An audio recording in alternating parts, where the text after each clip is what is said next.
Now somewhere there's a mother worried sick about her daughter. Cause when she starts her shift, she's set adrift on dark, uncharted waters. And you can say that she's a hero, but her mom will tell you that she's just another lamb that's being sent to slaughter. And that she'll be damned to see her baby girl be someone else's fodder. And if it has to burn, then let it burn. And she can smile at the shock on all the faces of the people who could not be bothered, who couldn't think outside their sphere of needs and problems, shrug off someone else's fears, and cannot feel enough to grieve another's losses. Well, they won't want to be around when the oppressed rewrite the message, cause it's eat the rich and skin your bosses. Fuck around and find out. You can try to earn a vote or burn a vote and count your losses. But what you pass off as unity is something truly nauseous. It's truly something toxic to a cause so truly conscious. God, look at what we're fighting for. Look inside the heart of who we fight to put in office. And ask yourself just what could be in someone else's heart that makes them fight to try to stop this. What makes them think that they could stop this? Oh, what a time to be so needed. What a time to be so used. I didn't know I was a soldier till the sacrifice was over and I didn't get to choose.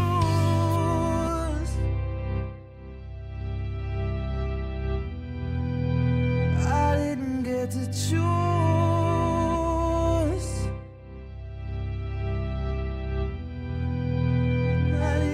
To choose.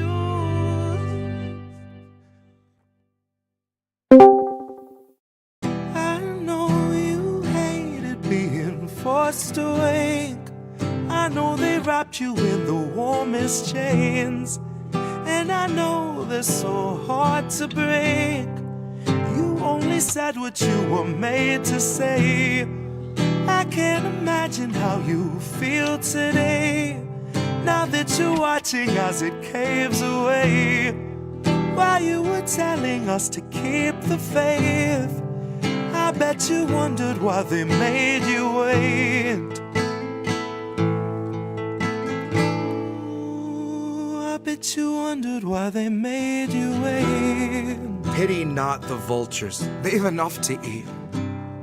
Pity not the structures laying at your feet.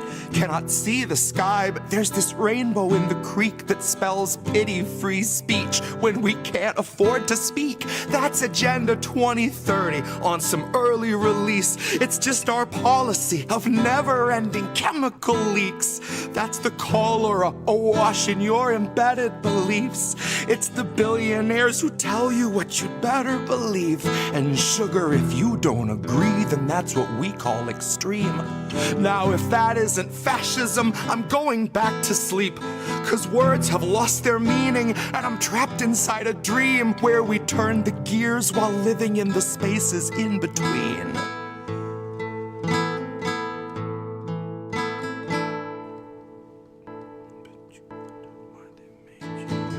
I know you hated being forced awake.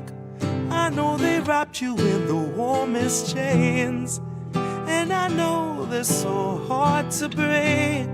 You only said what you were made to say. Poor thing. I can't imagine how you feel today, now that you're watching as it caves away. While you were telling us to keep the faith, I bet you wondered why they made you wait. I bet you wondered why they made you wait. My dial doesn't go to delicate.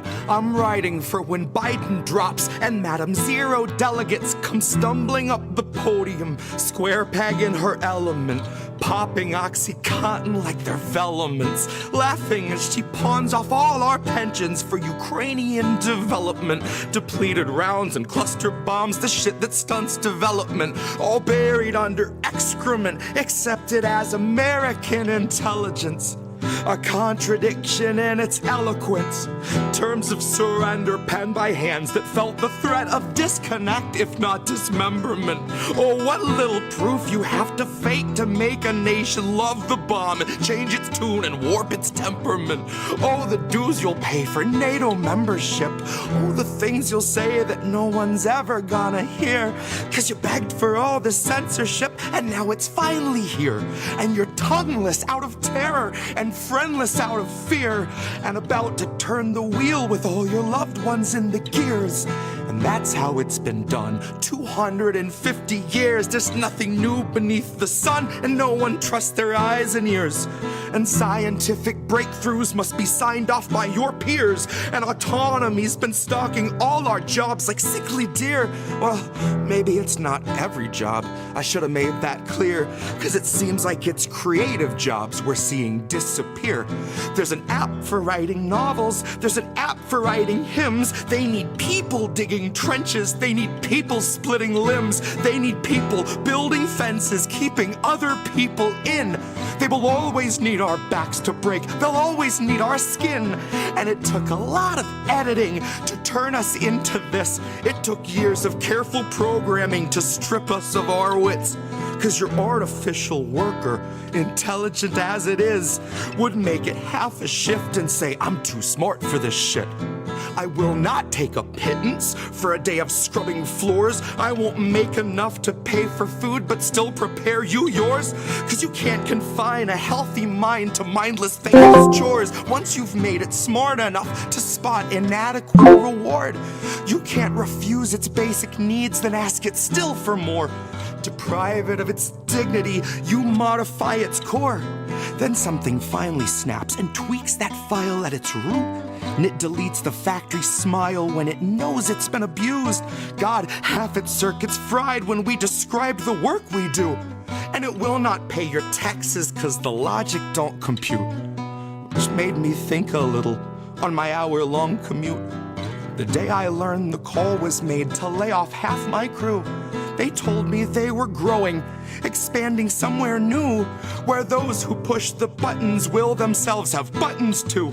And I hope that when the whistle blows, they all as one refuse. I hope they strike with all their might, one blown collective fuse. And I hope the worker after me has something more than heart. I hope they truly know their worth. I hope that they're too smart. I know you hated being forced away. I know they wrapped you in the warmest chains, and I know they're so hard to break. You only said what you were made to say. I can't imagine how you feel today, now that you're watching as it caves away. While you were telling us to keep the faith, I bet you wondered why they made you wait.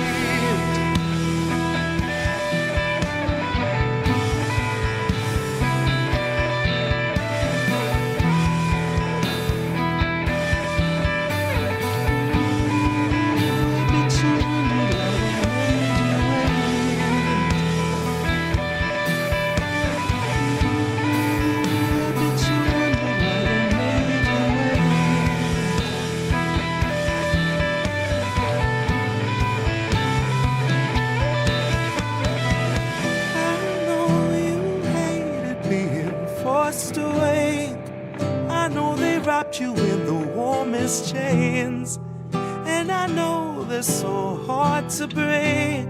You only said what you were made to say. I can't imagine how you feel today, now that you're watching as it caves away. While you were telling us to keep the faith, I bet you wondered why they made you wait. Bet you wondered why they made you wait.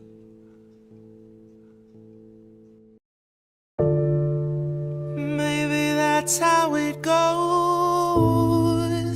We won't open our eyes, so we're the last ones to know. We're the last ones alive. kept our enemies close. Wondered why we don't thrive while we're grasping at ghosts, counting backwards from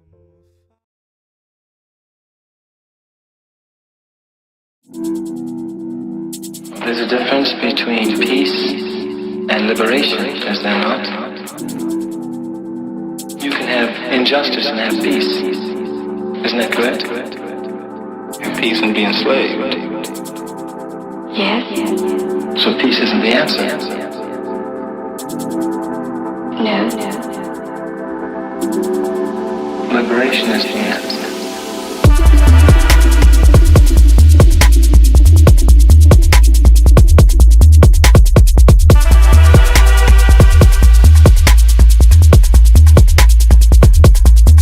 Liberation.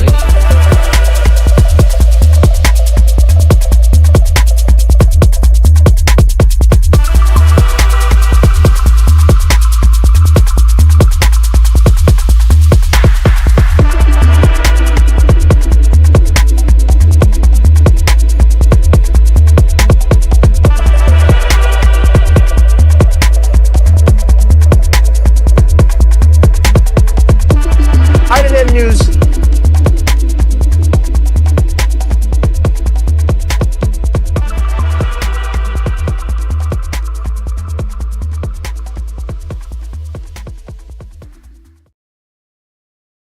It is Wednesday, my dudes.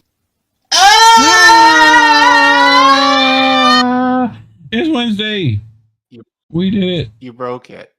Yeah, I broke it. They heard it, I think. I just had to turn that on to you. But it's INN News. It's me, Reef Breland. Co-host as always, Collin Radix-Carter, aka Care Bear. Care Bear, how are you doing? You doing okay? DC is still a police state. DC What is I've still a seen. police state. My neighborhood. Well, I haven't seen. If you mean if I've seen any ice raids since last week when I ran into one, no.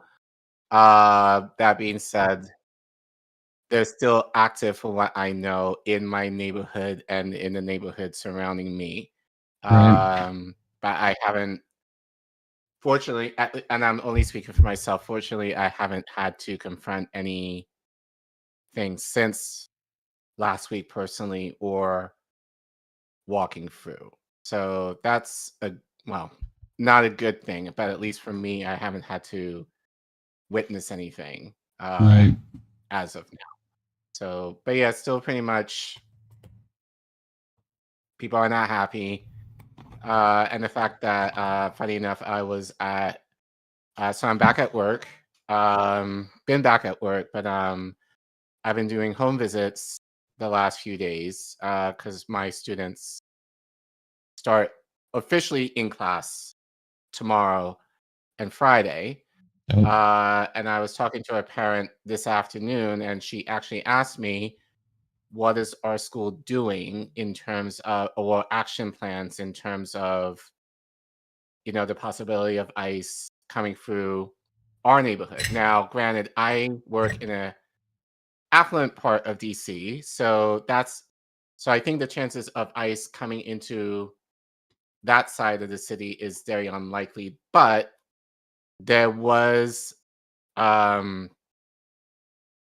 ICE agents at a restaurant that is across the street from my school back in the spring. And given that my school we have a high international population. Now the difference is, a lot of my families who are internationals are diplomats and world bankers. So Right. probably not the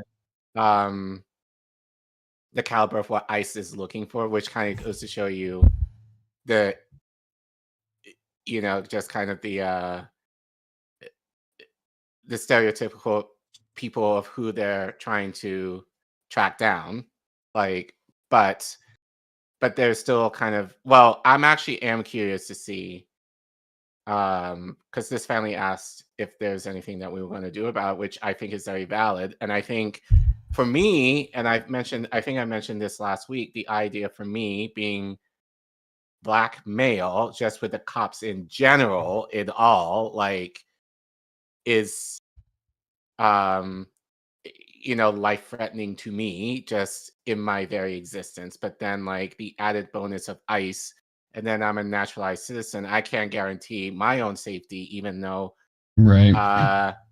I'm a citizen of the country. So that's not, yeah. So actually, that's something I'm concerned about for myself, even just walking or traveling throughout the city, often by myself. So, and then like if I get snatched up, there's no way that anyone is going to know where I am. So I actually Yeah. have a friend of mine kind of tag me on my phone in case something happens to me. So hopefully that doesn't, but I think that just kind of shows the state of where we're in, and especially now that Trump is threatening to go into Chicago next. I think it's kind of, it sucks, but yeah, but that's the long way of saying no, I haven't seen anything, but I know they're still swarming Well, around me. good luck with all that. Fuck, dude. Holy shit. I think I told you this yesterday though. So apparently like so we featured clips of, so we did a segment on it last week, and then we put up a short of the scene in question where I ran into the ICE raid on the way to the gym. Right. And apparently, I was in several clips that were posted online, including on TikTok, I guess. Okay. So, so randomly, I was working out at the gym last night. And then another gym goer just happened to be next to me. I was doing, I forgot what exercise I was doing, but he came up to me. He said, "You're that guy in the video." I was like, "What are you talking about?" And he was like, "You're the guy in the video with ICE." And I was like, "Oh yeah." Well, again, I know there was several variations of the video where I was viewed in some of them. So he was like, right. and it was a Latino guy, and he was like, "Thank you for stepping up for my community." In that way. And I was like, well, I didn't do a whole lot, but I appreciate the sentiment, because I really was just recording and I was just watching ICE walk ICE. walk away from Right. what they were about to do. But it made me think, like, isn't that what we should be doing all the time in terms of like taking care of our neighbors, even if we don't know them, and really working toward the greater good that we know that, or allegedly in this country, that we hold in high regard. Like, so it's, it shouldn't take a situation like this for people to come together and to fight against the enemy, so to speak. But so I definitely appreciate the sentiment of this guy kind of and acknowledging in his mind what I was doing. But at the same time, it kind of made me kind of like, we should be doing this all the time. This shouldn't be like a freak thing just happened because of an instance like this. Like, Right. how much more can we do if it's something for like healthcare or like housing for people or like education, like that actually works for our kids and all that kind of stuff. We should be doing this all the time. So, but I guess in a lot of ways, that's why we have this show, right? We want to try and instill that in people in terms of making sure that we are aware of what's going on so that we have the knowledge to take better care of each Seize other, those opportunities. Yep. Right. Well, speaking of that, we brought some stories. And you even mentioned last night you were kind of, because I started prepping late. I was just looking through stories, and it's just, I know I shouldn't feel this way, and like, last week you were like, it's fucking all Israel, man. And I'm like, yeah, dude, it's, yep. And I was like looking through stories last night, and it was just like all fucking Israel shit. And it's, you know, Right. I know we're missing other stuff because of it. I also find it extremely important to like talk about. You know, geopolitics right now is kind of where you should be focused. So, you know, it's rough. Right. It's just, you know, you get saturated and war weary, you know, practically. Yeah. So, but I mean, I usually don't regret doing those stories when I do them, but well, you know, but I do, you know, and I mentioned that very often on air. Like it's just fatigue because it's just so. I feel like we kind of repeat the same thing over and over. It's dominating the journalistic space for sure because it's the most important thing to cover right now. But at the same time, I'm like, there are other things happening, other places. I mean, we've got right now. There's stuff happening in Venezuela. There's stuff happening in you know, Somalia, and that's being undercovered as well. So, you know, right. It's a bit of both, but I get the fatigue though, for sure. Yeah. Sure. But as particularly I didn't want to particularly talk about this either. Like, so we're actually going to talk about Israel in a few minutes because we actually have a react that we want to do first. We'll get into that in a minute. But and our audience knows about this, but I think it's very important to kind of mention how Democrats, again, not just hating going into electoral politics, but how Democrats, and when I say Democrats, the leadership or politicians are not necessarily meeting the moment on, you know, in terms of where their constituents lie and how they're bought and sold into doing the clear opposite of what their constituents want to do. Right. So you guys are smart. But I think just to be on record, and I think at minimum having a conversation with you guys here, our fam, on, you know, how overwhelmingly Democrat constituency is like, fuck Israel. And as I said, our politicians are trying to liberalize the situation that's going on over there. So we'll get into that a little bit later, but much later on tonight. And I think this might be important, kind of more of a foreshadowing of what is probably going to happen soon, but we want to get ahead of it now before things pop off. So Alan McLeod wrote an investigative article on the Maxwells. So Ghislaine, Jeffrey, Jeff Epstein, all of them. But we're going to look into the family a little bit and just kind of give you, and actually Alan wrote this, so give it all credit to him. Basically, it's doing a deep dive into many members of their family and their surveillance ties, and how that probably relates into why Trump is kind of spooked in terms of what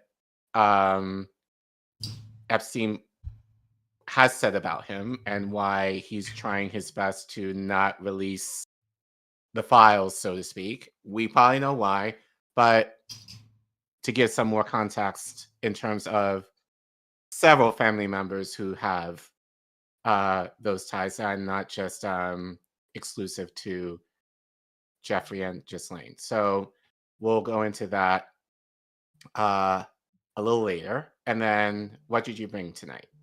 I brought something from Off Guardian that I thought was interesting, especially when recently shootings took place that seemed very suspect to me. But it's just kind of an explainer on Psy-Ops, but I think people will find that interesting. So do tune in for that. There'll be some fun videos for the class. I know people like when the little TV got wheeled into the classroom, you know? That's everyone's favorite day at school. It's like, oh, sweet, we got to watch Bill Nye, bro. You know, everyone's favorite. But and then after that, I have, unfortunately, another eulogy segment for more Palestinian journalists and aid workers, this time in a double tap. If people remember what WikiLeaks revealed back when we did it, when it was still a war crime. But yeah, we'll get into that. But that's what I brought. So, and I'm ready to get started. I don't know about you. Yep, but before we do that, we have to do the thing that we always do. In case you knew, most of you are not, but if you are, welcome. And you may or may not know that YouTube has, whether or not it's permanent, but has monetized our channel because we talk about stories that are not favorable to the algorithm and their advertisers. So, and it's not to say we're going to get a lot of money from YouTube anyway. So in order to keep the lights on and pay for the programs, which actually, thank you guys, we're actually have paid them off for the year. So Lannister always pays its debts. Right. So we're very grateful that you were able to help us out with that, that we're able to, that all of our bills, at least for the year, are taken care of. But shout out to Angel, who's in the chat. We're trying to get him a new computer because he's done a lot of great work for the network, and we want to make sure he has reliable tech so that he's able to continue to produce his shows.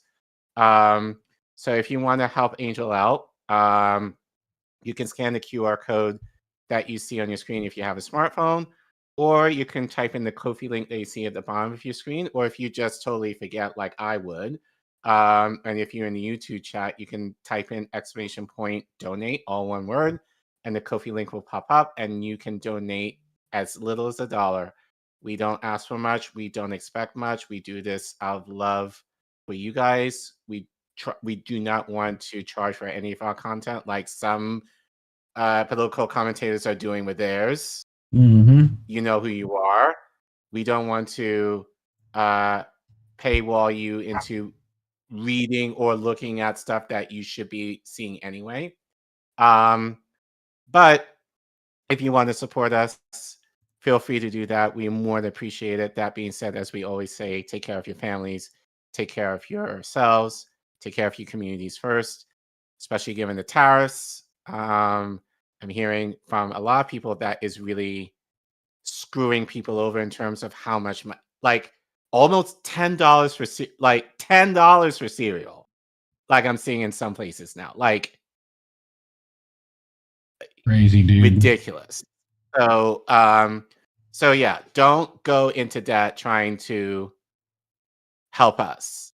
But that being said, if you do have some extra money that you can't feel free, that you would love to give, we will more than appreciate it. And if you do not want to give via Ko-fi, you can give via Cash App, PayPal, or Substack.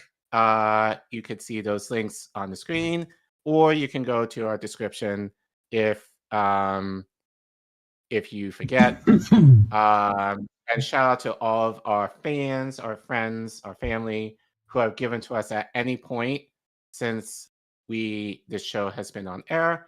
And shout out to our special people, our VIPs, who are highlighted on the screen. Anytime you've given a significant amount of money to the network, your name will be featured in the closing credits of our show. So thank you guys so much for that. Which I'm already going to have to update. We plan to do more for you guys. We still need to try and figure out what more we can do as a thank you to all of you who have given, especially the ones who have given very generously to us over the past few years. So, so thank you guys. But as we keep saying, we are only growing due to word of mouth. Literally, like it is ones and twos.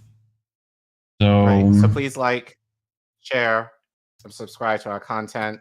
So we're trying to hit 3K before the end of the year, maybe even more than that, depending how well the algorithm favors any of our content at all or pushes it. And yeah, we thank you guys so much for supporting us and getting us to where we are now. So thank you guys.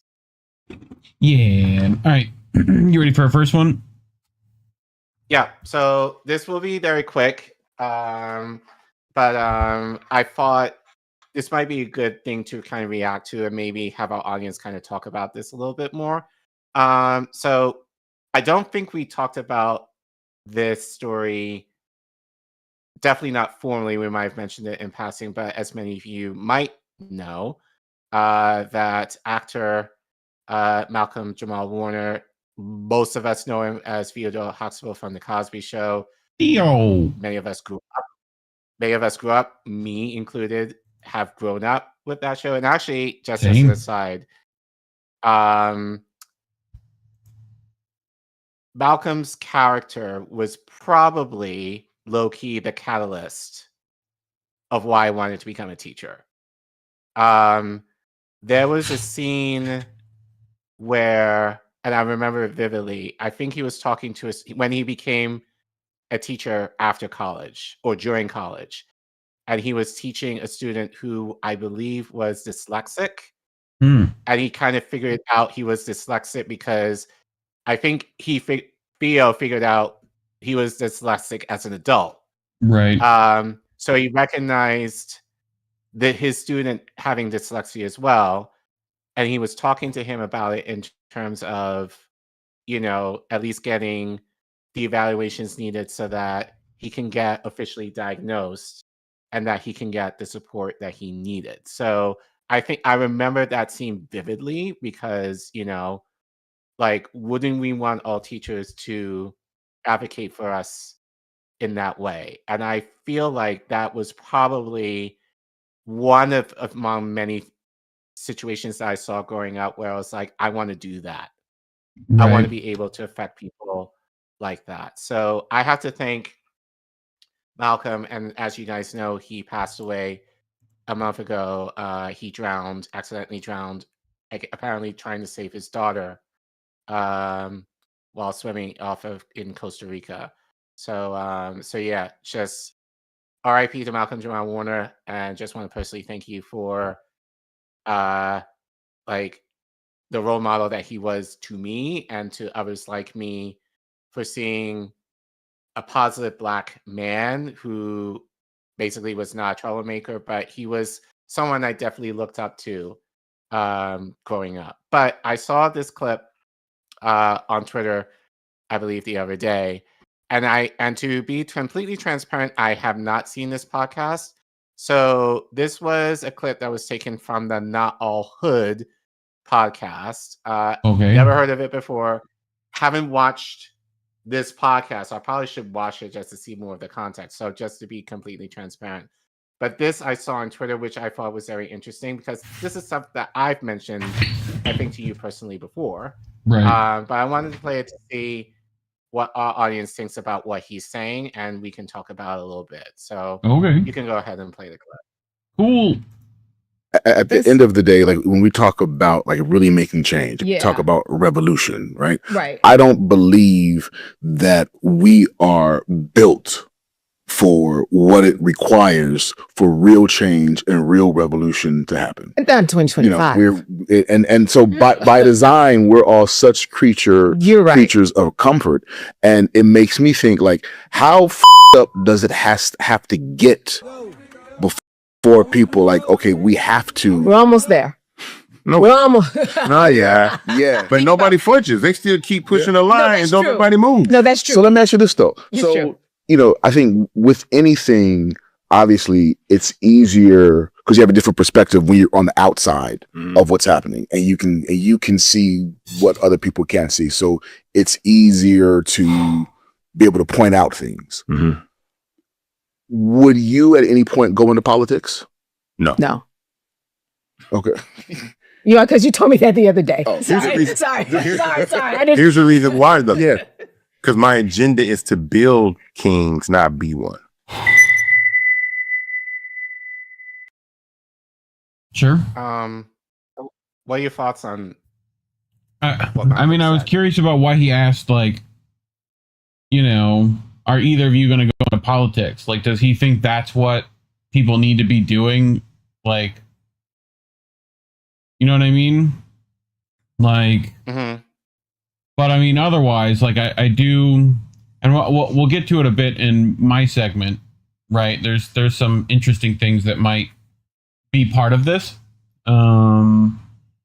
As far as like generational trauma. But like, I mean, we said this a bunch that like, it's going to require, you know, if you think about it as like,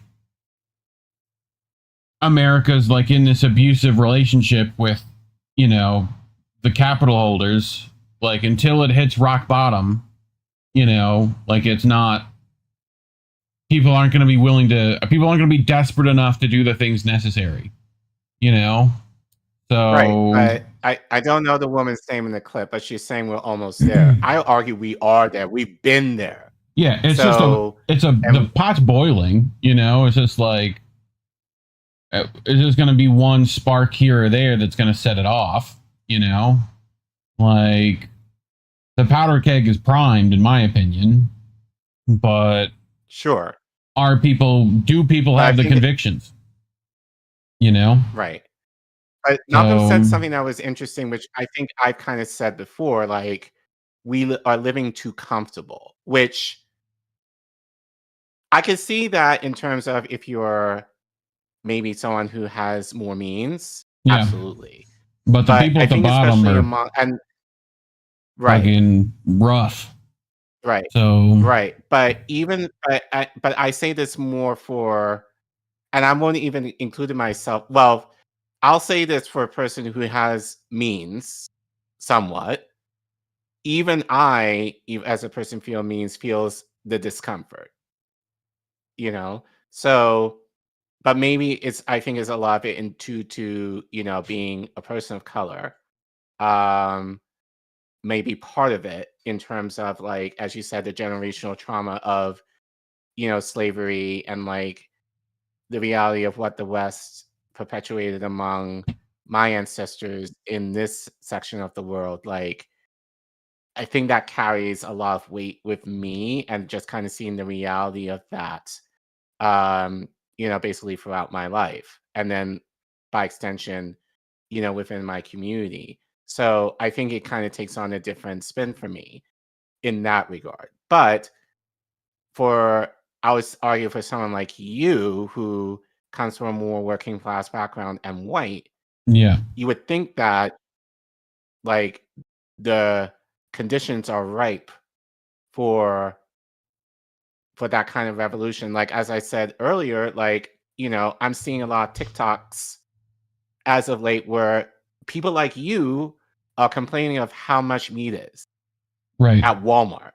Yeah. Like, and not necessarily having enough money to pay for basic needs right now. Well, that's, so, you know, as much as my people of the South have like their own issues, I do think they recognize the problem because they live it. You know, like they're the ones who are like, man, it's fucking gas expensive, and like I gotta get to work, and like, you know, I mean, they are the working class as much as, you know, and like my thing is that like all the options that they're given and solutions they're given are terrible, and a lot of people don't want to come face to face with the reality that like America specifically, classically, has not changed without armed resistance. Like, it just hasn't. You know? Like, you look at the Panthers, there's a reason that we took out the leaders of those movements. You know? You look at like Malcolm X and his crew, like those people came strapped. Like, they tend to not listen unless you can back it up. Well, you know? I'll say this. I agree with you to a point. When the revolution is among,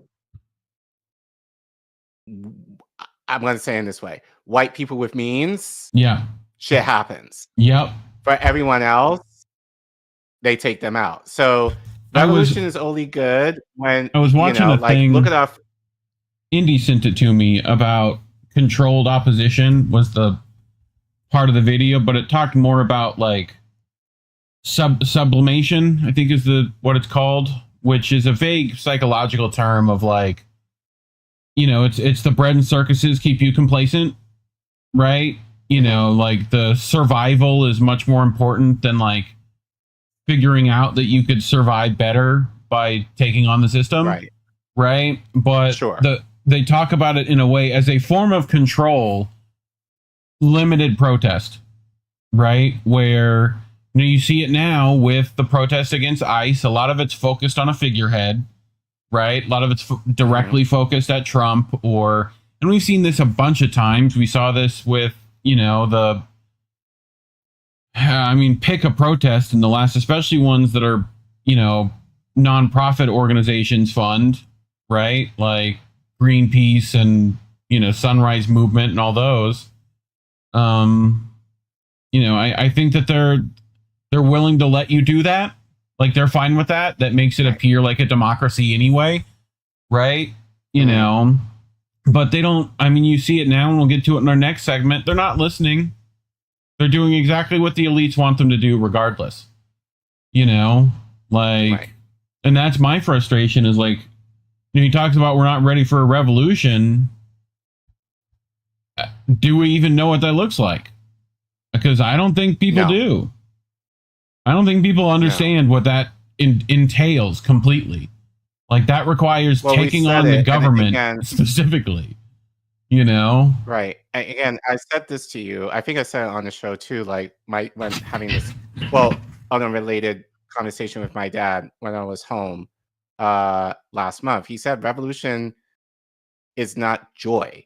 No. Like I think we almost romanticize, like especially reading it in history. Like if we talk about the American Revolution or any revolution that we've seen throughout history, it's almost kind of romanticized, like as the thing that we think of the end in terms of what you might get out of it, the means to the end, but we don't think about the journey of what it requires to get there, which involves death. And what happens after? Exactly. Right. Like, you know, so, you know, it requires self-sacrifice and all sorts of crap that needs to happen, and organization on a level that I don't think, like, you know, you need to build military structures almost, you know, but like, or it has to be completely decentralized, spur of the moment, you know, and then we take those opportunities after. But I don't know. But you mentioned, I do want to go back to what you were saying, like in terms of Malcolm asking, again, I'm not sure the names of the people on the podcast, but asking, would either one of you go into politics? I'm not sure. Again, unfortunately, I haven't seen the whole podcast, so I don't know in the context of why he would ask that, but I'm not sure if he necessarily meant it in terms of that's the end, like that's the way to do it, is to go to politics. I think he might just maybe asking in more theoretical way, right? Like in terms of, you know, like, would you consider it in terms of, and then the podcaster said no, but then like, I want to develop kings, like, whatever that means. I think what he meant was, I believe what he meant in that was, I'd rather build up other people than do it myself, is what it sounded like. Right. Which, okay. And I thought about this. I can go for that but revolution essentially means destroying the current system that we have. So if you're trying to raise kings within the current system that we currently have, we're just going to get Trumps. Essentially. And, you know, and the progeny of what that would be, you know, after that. So it's more or less destroying the system, why they want you to have controlled opposition, so that you do put your energy there as opposed to something separate, you know? Right. So, you know, and I've seen a lot of solutions be things like just opting out from that system as best you can, you know, like trying to become self-sufficient, forming those anarchist communes that they talked about in the 60s and 70s, you know, all that stuff, like before they push the counterculture into politics, you know, like, I don't know. I find I'll be interested to see what actually takes place, you know, like, sure. Because I think there's definitely, like, it's coming to a head one way or another coming up soon. And like, they're going to have to relinquish some control and allow the people to kind of feel like they've done something again. You know, like it's got to swing back the other way, or, you know, the pitchforks and torches are going to show up. Like, right. So we'll see. But yeah, I don't know. But I brought this clip because I thought it was interesting that Malcolm kind of brought up something that we've shared before, but I'm not sure if comfortable would be the word to use. I kind of like how you kind of described it as kind of like a sublimation of your circumstance, that you're almost paralyzed to do something. Like you're just so caught up in well, we really don't have a lot of power. Mess, like, right? And just feeling overwhelmed by the system, which probably by design, that you feel worthless or small to fight against it. So it's just kind of like, I know my place, and I'm too, like, I'm making too much sacrifices as it is trying to survive. Like, I don't necessarily have the time or the energy or the know-how to even fight against something so huge. Yeah. So, well, and all the people we've talked to, like, as far as, you know, we've asked some journalists who've been at this for quite a long time. All of them seem to be in agreement. Electoralism, not going to help you. Focusing on, and even trying to push politicians to get what you want, probably not going to be the thing to do. You know, we've had Vanessa, they talked about support the resistance elsewhere in the globe, you know, like, we've asked plenty of people. And full disclosure, we tend to not have, we've made it a point to not bring people running for office and or active politicians on this show, you know, like, partially because none of them that we've talked to previously have ever been able to give us the answer to the first step to whether they can actually take on the system of how are you going to stop yourself from being co-opted. None of them have an answer. Well, I think it's not even that, but we've seen them on different shows. And I think, one, the question is not necessarily being asked, or if it is, then, like, what are your immediate plans? Have an answer to, right? Change needs to happen yesterday. Like, right. Or even like, if in the event that you do not make it to office, or if you fail, what's your alternate plan? And I think, like, and we've kind of seen it, it's like a lot of these politicians, they try and run for office, and the moment they lose, they just kind of slink back into the shadow. Not all, but many just kind of slink into the shadows as if they never ran at all, and the world keeps turning. And we don't necessarily need that right now. We need people to actually really be on the ground helping people. And as I keep saying, you know, I'm all a fan of mutual aid and all those kind of systems and all that as alternate lines of, you know, support for people. But if you're not affecting policy in any way, then, or if you're not using that as a way to force politicians to actually do something, which even now you gotta be careful with that. Again, look at the Black Panthers, for example. Then to me, it's almost kind of not worthless, but it's a dead end to me. So, well, and I think that's the next step. You look at what the Panthers did. like, I mean, yes, the education campaigns, which I think we are active in part in trying to do ourselves, right? You know, they also had the mutual aid. They helped out their brothers and sisters. You know, they also showed up when one of their brothers and sisters was taken in by the state, you know, to make sure that, but like they also prepared themselves for doing things like that, you know, and that's, I think, the thing that a lot of the lefties over here don't want to admit is necessary, you know, of like getting people ready to take on the state like that, you know. Getting in the gym, making sure you're physically prepared for what might be happening if you're able. If you're not able, figuring out other ways to help that, like, to assist those who are, you know, like being able to produce the food and get, you know, like, kettling tactics and all this stuff that is required, you know. I don't see people even doing that yet, you know. So, because I think they're scared. I think that's the thing. It's a scary thing to think about doing, you know, and no one wants to go and that's literally like, you know, the like French resistance and stuff. Like that's what you're talking about, you know.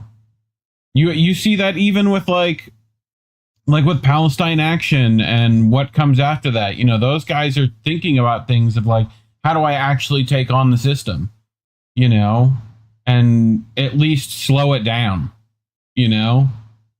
So, I don't know. But I don't have the answers yet. Yeah. And we don't expect you guys to have the answers too, but I think to close the segment, I think, you know, I guess Malcolm posed an interesting question, but I think just in terms of the fact that people are are paralyzed to fight against the very system that we're in, I think it's something that we should be talking about a little bit more. But then, like, what are the practical steps and the means that we need to take in order to fight against it? If that is even possible. And, like, I don't have the answer to that.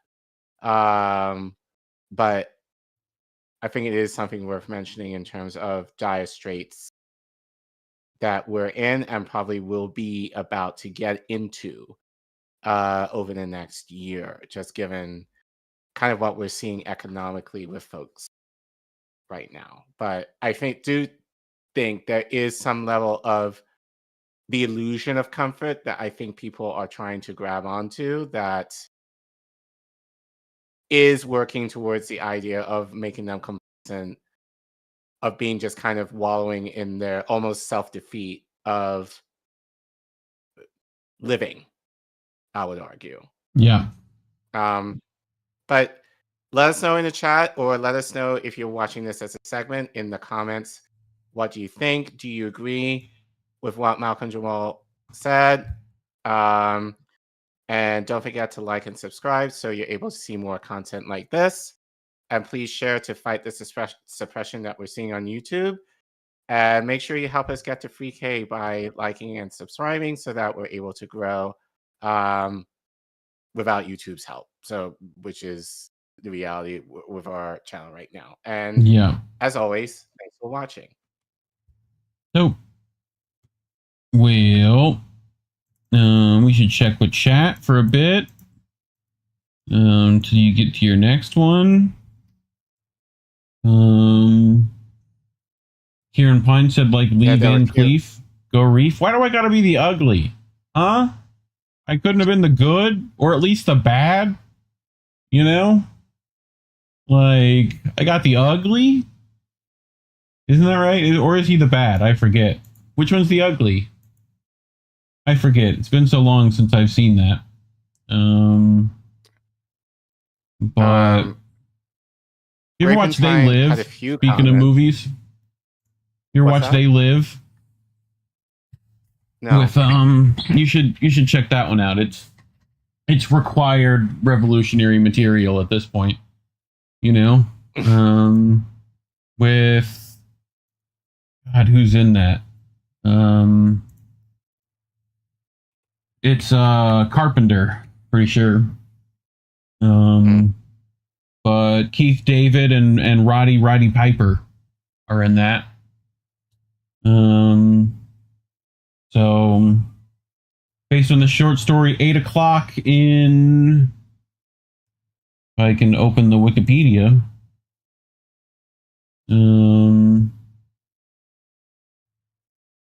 8 o'clock in the morning by Ray Nelson. So it's essentially people get glasses to where they can see like the real meaning behind like corporate stuff. You know? Sounds Matrix-y. Very similar. In that sense. Sean, community is divided by politics. It no longer becomes community. Sure. Sean also said he said it's V for Vendetta time. Yeah. What about Grapentine? Yeah. They said we are similar to what Sean said. We're too distracted and too divided. Yeah.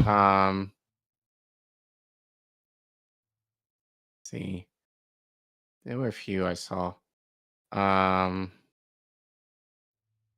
Driving me may see the U.S. in debt and all countries looking at us differently now. Yeah. Grapentine again requires self-sacrifice. Let's see.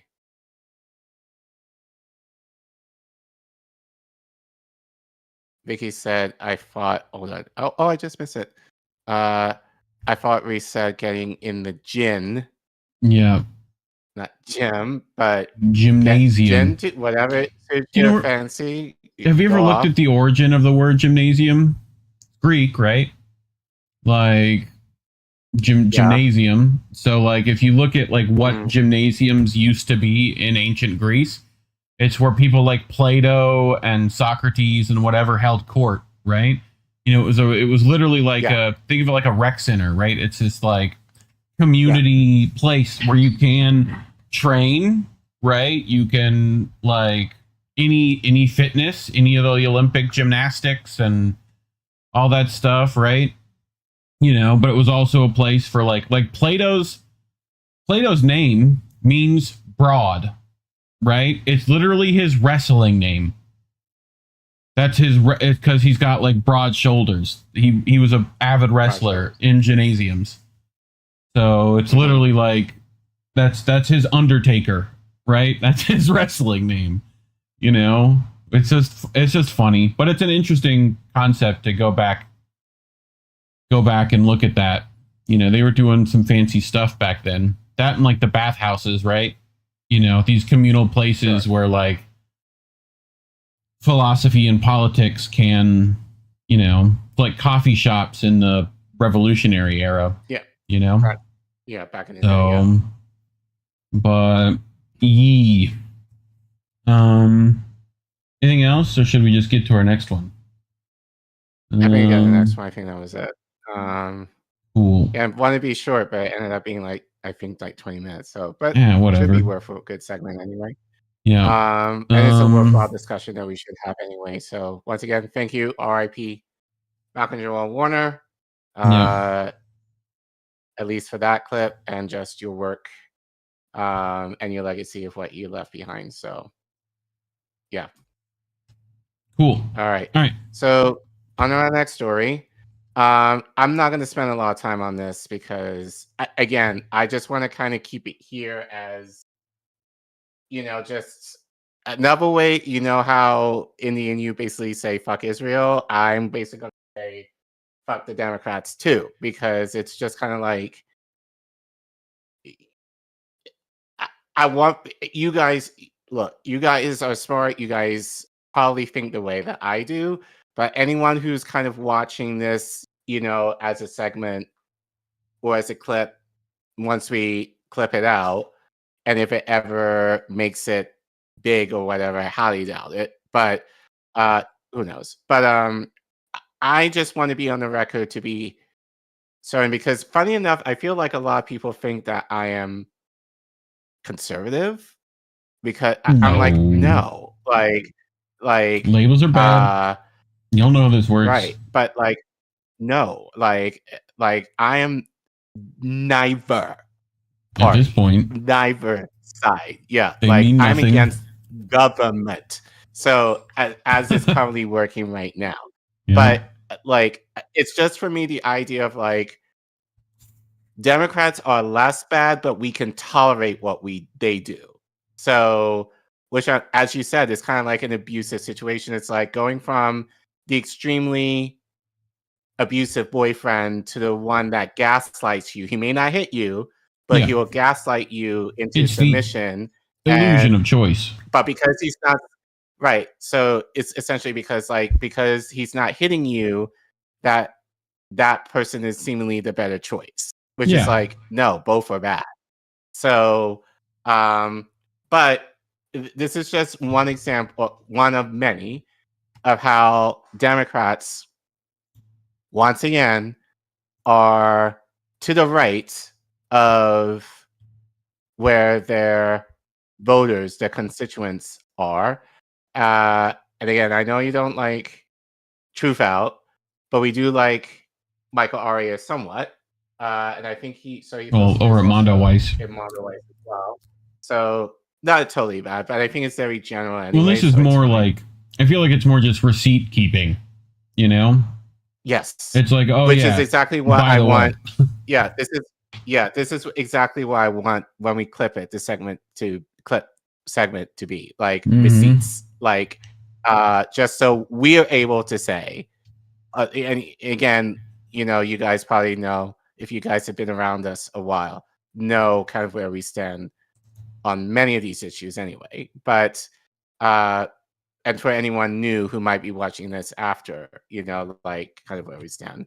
But as Michael Arria reports, the DNC vote on Israel arms embargo may set Democratic Party course on Palestine. At its summer meeting, the Democratic National Committee will vote on two rival resolutions concerning Gaza. So basically, just to clarify, a resolution is basically nothing more than a letter, to a promise, maybe we'll do something. Yeah. Yeah, right. So it's not policy per se, but it's just, you know, where they stand, like, politically. Whoa. Why is that all white? I'm not seeing weird. White.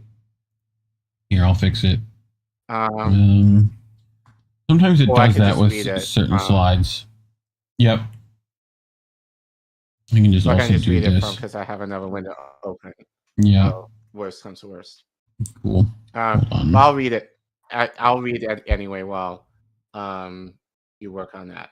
So within the article, and again, all of our articles, just to be completely transparent, if you want to read them yourself, are in the description below. There we go. So during its summer meeting next week in Minneapolis, the DNC will vote on two competing resolutions connected to Israel and Gaza. Resolution 18 calls for recognition of a Palestine state, which a lot of countries are doing, and we probably should talk about, well, that's bullshit. Well, it's a separate state. A ceasefire. That's a two-state. A ceasefire, an arms embargo, and a suspension of military aid to Israel. Yeah, Resolution which will 3, which was delay the problem at best. But continue. Right. Resolution 3, which was introduced in response to Resolution 18, simply calls for a ceasefire in the region and the release of the Israeli hostages. The counter effort is backed by pro-Israel officials within the party. Duh. Of course it does. But here. Move. Yeah, it's not on yours. Hold on. Now it is. And then I bring it back. You might have went too far. Why I'm seeing, I might explain why I'm seeing slide. Like it's saying on my end, weird. No slides. Yeah. So anyway, the dueling measures highlight the ongoing fight over Israel within the Democratic Party, which has further intensified as a result of the genocide in Gaza. In a statement, Democratic Majority for Israel President and CEO Ryan Romick said he was deeply troubled by Resolution 18 and warned that it would sow division. Should it advance, it will further divide our party, provide a gift to Republicans, and send a signal that will embolden Israel's adversaries, said Romick. As we get closer to midterms, Democrats need to be united. Can you zoom in, Reef? Yeah, I can do that. Thank you. Not continuing inter-party fights that don't get us closer to taking back Congress. Polling shows that Democratic voters are not divided on the issue of Israel. A vast majority of them, believe from what I know, is around 80%, now oppose the country's actions in Gaza and wants the U.S. government to stop supporting the genocide. A June Quinnipiac poll found that just 12% of Democratic voters sympathize more with Israelis than Palestinians. A July Gallup survey found that just 8% of Democratic voters support Israel's militaries in Gaza, while only 9% of Democrats have a favorable view of Israeli Prime Minister Benjamin Netanyahu. Jane Zobi is a co-founder of the Arab American Institute and was on the DNC's executive committee for 16 years. Resolution 3 is recycled Biden platform language that was bad then and worse now. Zobi told Mondoweiss. Resolution 18 tracks exactly where the Democrats are today. The polls are clear, and so is the movement. Our voters are based. They are saying that they do not want U.S. dollars to enable further death and starvation anywhere across the world, particularly in Gaza. Allison Minerly, the 26-year-old DNC member who is sponsoring the resolution, told The Intercept. Fuck The Intercept. I don't think it should be a hard decision for us to say that clearly. Although the Democratic base has shifted on Israel, lawmakers have largely stayed put, and we've seen that with, I don't know, fill in the blank, Hakeem Jeffries for one, plenty of them are trying to pander now. Right. However, there has been some notable movement in recent weeks. In July, Senator Bernie Sanders introduced 2 resolutions aimed at blocking arms sales to Israel, an effort that he already spearheaded 2 times before. The measures failed again, but 27 senators voted in favor of this legislation, the highest number yet. Only 27, when it really should be basically every Democrat. But everybody, right. Moving on. Since the vote, several representatives have indicated that they would support such measures in the House. This includes 2 Congress members who were backed by AIPAC in the primaries, Representative Maxine Dexter and Valerie Touche. Many believe that Gaza will emerge as a litmus test in the upcoming midterms, but the battle is already playing out within the party. Earlier this month, a pro-Israel California Democratic Party official attempted to push a bylaw that would have prohibited state parties from mentioning genocide, ethnic cleansing, or apartheid. Just cause we want to throw that in there. So free speech. Yeah, that's what it sounds like to me. Mm-hmm. And we're talking about Republicans being against free speech allegedly. So I don't know what that is. Anyway, after Virginia delegate Sam Rasool, whose family was displaced by Israel, made an Instagram post criticizing Zionism, he was attacked by local Democratic politicians. Come on. This week, protesters interrupted a town hall being held by Representative Wesley Bell, who is the person that was brought up by AIPAC to beat Cori Bush, over his support for Israel and connection to AIPAC. Activists also disrupted an event being held by AIPAC-backed House Minority Whip Catherine Clark, who seemingly acknowledged that Israel was committing a genocide in her response. But days later, Clark walked the comment back. I guess the money spoke, so to speak. Last week, while attending an event in my district, I repeated the word genocide in response to a question. I want to be clear that I am not accusing Israel of genocide, said Clark. Why not? In a statement. You fucking asshole. Zobi said politicians like Clark and party operatives remain pro-Israel as a result of willed ignorance. No, that's too nice. No, they're bots. Yeah. Like, they're not ignorant at all. They're bots. So, yeah. The political equation still works against us because of money, fear, and habit, he explained. It's a comfortable place to be for party operatives and many elected members, but if this resolution doesn't pass, there'll be a lot of upset people in the party. Like who he's mentioning there, I wonder. But again, I wanted this to be a quick and somewhat throwaway segment, but again, just to kind of show you guys, again, you guys, I feel like I'm preaching to the choir, but it's just, again, like, Democrats are not any better. If anything, I argue that, and people were going to say everything about a child of God to me in regarding this, I don't give a shit.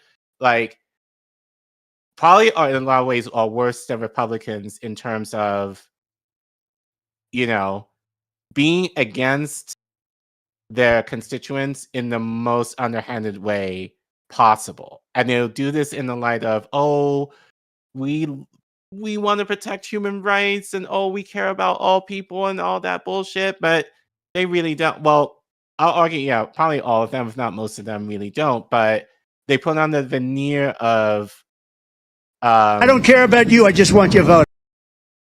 Yeah.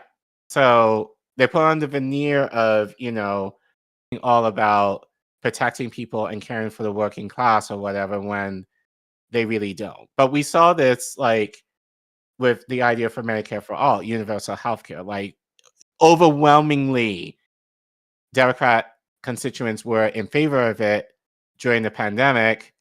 And Democrats, did they do anything to kind of get us even closer to having universal healthcare in this country? No. So, and I think it's funny now because like I'm seeing a lot of influencers now because initially this is kind of shift the even Democratic, like the K-Hive, I guess, mostly influencers were making initially, like when Kamala was running, they were like, vote for Kamala or you're stupid, you know, or you're just a Trump supporter. But then when it came like in terms of, they weren't talking about Israel-Gaza issue at all. But then when it came closer to the election, they were like, yeah, we understand, just vote for her. And then we can push her into what you want, just vote for her, you know? And now it's like, I see, as I keep saying, they're liberalizing it. And I think I said this to you, where I saw an influencer say like, you know, they acknowledge, obviously it's Trump, so it's easier to acknowledge the shit that's going down. But especially when it comes to Gaza, it's the idea of like, well, we have to be mindful of what's happening in this country first before we are concerned about the needs of people in Gaza, which you said correctly, that sounds like an America first mentality. Where my thing is, you know, you can care, like, it shouldn't be either or. Like, it should be all of it, especially how, as you say, like with geopolitics, how it often, not often, always connects back to how it affects us here. So, you know, so the idea that now it seems like the talking point is like we have, well, actually, it's funny that they actually mentioned, oh, we need to care about these things here. So why haven't the Democrats done the shit that you're saying that they need to care about now when they had the opportunity to do it for the past 4 years and they didn't get to do it? And not even, dude, we've been sending them fucking gazillions of dollars worth of armaments the entire time. So you can't say that we're ignoring it when we're not ignoring it. We're aiding and abetting this genocide. Like, and I used to think there's the other thing I've seen was like, you know, well, we can't police the world. And it's like, first of all, we're paying some other mall cop to police it, you know, like we're giving the arms to Israel, so we're doing neither, right? Like, But that's all based off this like idea that, we're the terrorists are still terrorists, even though they're probably not. They're probably just trying to protect their homeland from, imperialist powers at this point, So we know where the real terrorists are. So, and no one's policing that shit. Anyway, not to get off on a tangent too much, but I think it's just, once again, time and time again, Democrats are to the right of their voters, and they try their best to kind of say, "Oh, we're not going to give you what you want, but here's the middle ground where we'll do a little bit of what you want, but not really." And it's like, because we know better, and you guys are fucking stupid. Like, and you don't know the full situation of why we can do certain things. And it's just kind of like, well, essentially we voted, well, not us, but like people voted for you with the idea that you were going to do the very things that you claim that you care about. But yeah, I just think it's very, I mean, again, I really didn't want to talk about this story, but I think it's just kind of, once again, just kind of show guys, like, as you keep saying, and we keep saying here, like, electoral politics is not going to work in the environment that we're in right now. Like, we need to do something different, and we need to work from the outside in order to get potentially the changes that we want. So, but yeah, I just think it's kind of, it's just depressing, that they're seeing what we're seeing. And yet they're still kind of like, Democratic politicians are just kind of like, meh, like, we don't have to do necessarily anything. Like a strongly worded letter just to give the illusion that we care is all that we need to do. But yeah, I do agree that I feel like, and well, how this is going to play out, it'll be very interesting to see come next year. But, if this conflict continues, then it's going to be very interesting to see how firm these Democrat politicians remain if this continues to happen, and what will happen in terms of their seats or their positions if their constituents basically are like, fuck y'all, we're not going to vote for you. I'm not sure it's going to happen to the degree that I would like it to. But I'm still curious to see how, as long as this conflict continues, how it potentially might shake up things within government. So only time will tell. Yep. I'm with you. Yay. We did it. Scan the QR code to talk about stories like these. Honestly, YouTube should probably pay us for that, because I feel that's kind of favorable to them. But regardless, if you want to support us financially to help us talk about stories like these, scan the QR code you see at your screen there. We can type in the Ko-fi link that you see at the bottom of your screen, or if you're in YouTube chat, type in ! donate, all one word, to go to the link directly. Or if you want to give to us via PayPal, Substack, and Cash App, you can go to the description below for those links. And as we always say, we thank you guys for watching. And in order to help us grow, don't forget to like and subscribe. And please share our links, share our content to help fight this depression that we leave on YouTube. And make sure you leave a comment. Allegedly, that also helps. I'm not sure if it's going to help us, but I still want to know what you think anyway. Do you really believe like, your opinion, is it really that crazy to believe that Democrat leadership and politicians are more often than not to the right of the constituents in terms of the change that I would argue many of us would want to see in our government, in our policies today. Who are And these people? I was get to. Oh, and speaking of, thank you, Accord Lord, for the $10. We appreciate you and we love you. And thanks for watching. Dope. Straight dope. So Accord Lord says, yes, we do know, but this is for some of our friends who may not. I'm going to be very nice and saying it in that way, but who may not know. But you guys know. And that's why I love you all.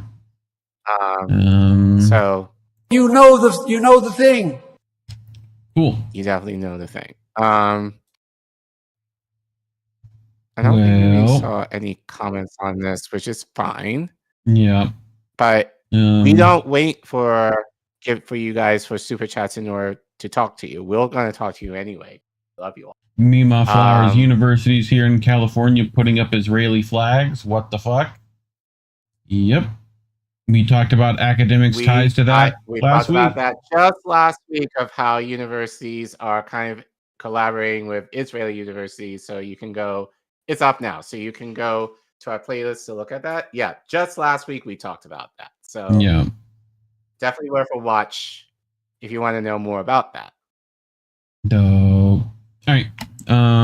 Let's just get to our next one. So yeah, I didn't really see anything. I found this. This is a story in Off Guardian by John and Nisha Whitehead, right? They write, U.S. government is waging psychological war on its citizens inside the deep state PSYOP machine. Now, we've talked about PSYOPs. We've called plenty of things PSYOPs in the past, but I figured we should go into what that is and why we worry about them and why you should be worried about them. So, they write, from viral memes to military-grade influence operations, the government is waging a full-spectrum psychological war, not against foreign enemies, but against its own citizens. The goal? Compliance, control, and conformity. The battlefield is no longer physical, it is psychological, and the American people are the targets. From AI-manipulated narratives and National Guard PSYOPs to loyalty scorecards for businesses, the deep state's war on truth and independent thought is no longer covert.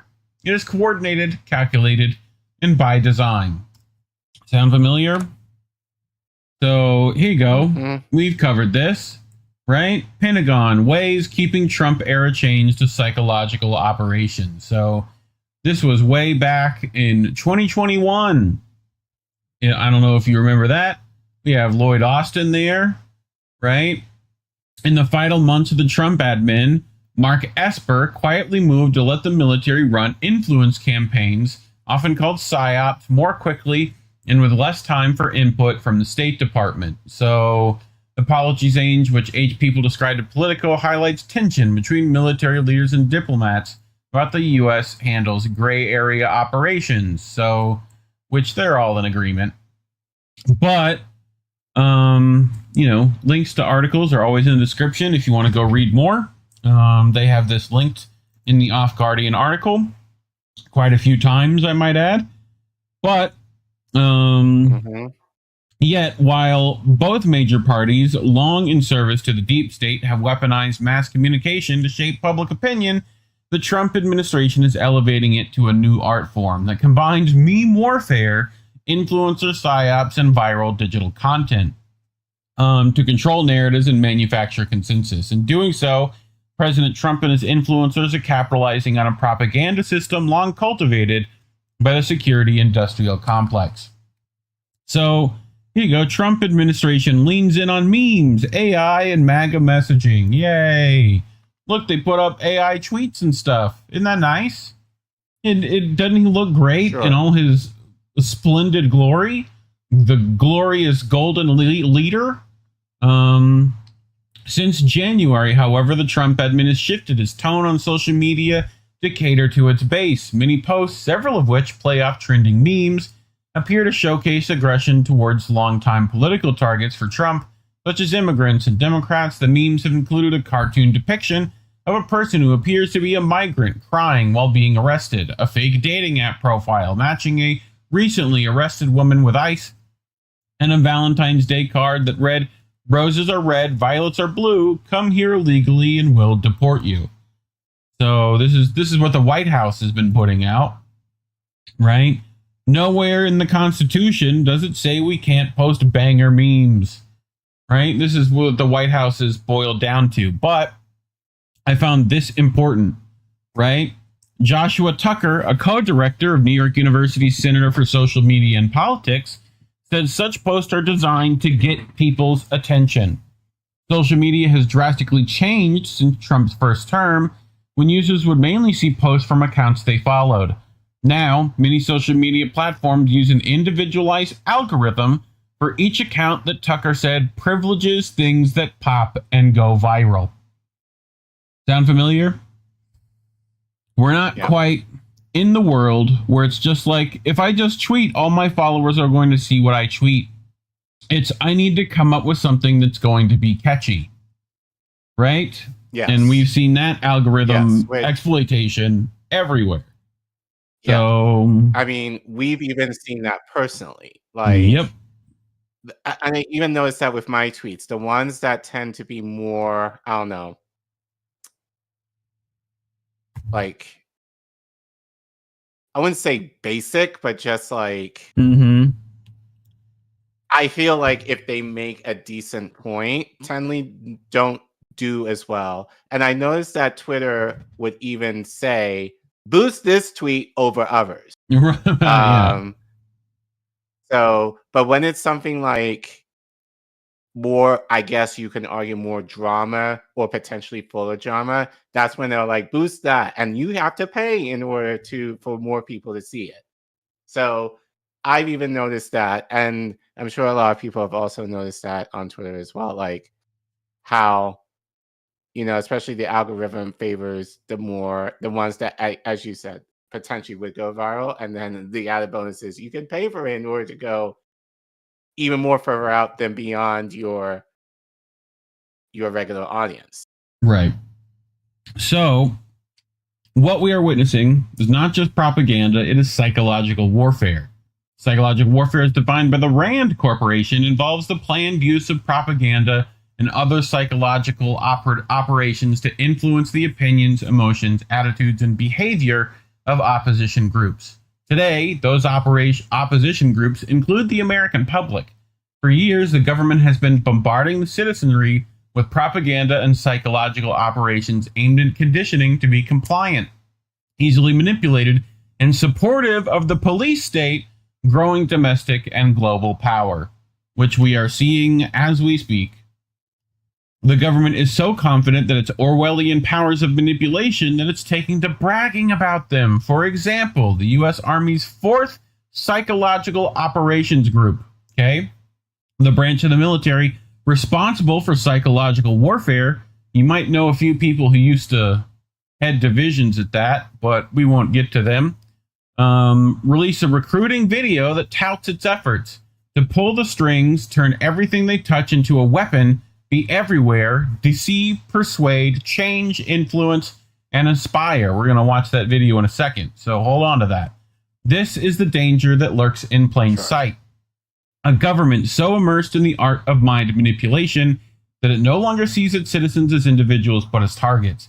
Of all the weapons in the government's vast arsenal, psychological warfare may be the most insidious.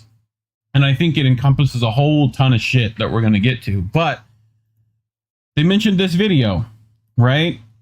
This is literally propaganda recruitment. And as our, copyright disclaimer there in the bottom of the fucking description says that you are allowed to react and educate people through the videos, and that's fair use. So we're going to educate people, right? Because I think this is important to watch.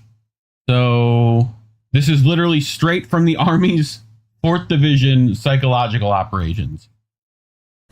So if your opponent is of a choleric temper, seek to irritate him. This is what they start with.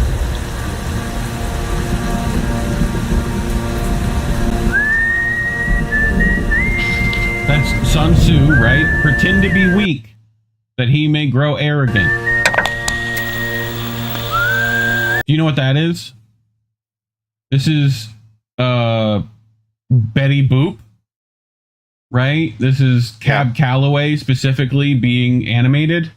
As the world watches St. and James listens in Infirmary. horror, the Is that peaceful song? pro-democracy demonstration in China comes to a violent and bloody end. Mr. Gorbachev, tear down this wall. Who's pulling the strings, Care Bear? Wolves hiding nearby. So, I don't know where this forest is, but hello? Born from the ashes, right? They have this fun little ghost graphic, you know, of a world at war. But that looks like just a standard subway bus. You'll find us in the shadows. At the tip of the spear.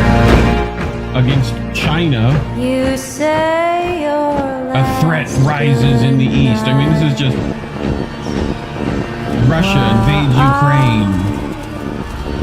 Warfare. Warfare is evolving.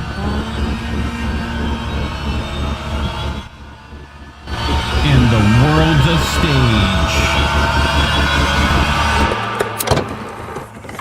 Prayer is another very important phase of warfare. It has as its target not the body, but the mind of the enemy. The target of psychological warfare is against the enemy's mind. It is words and ideas. Ammunition used by Psy-War.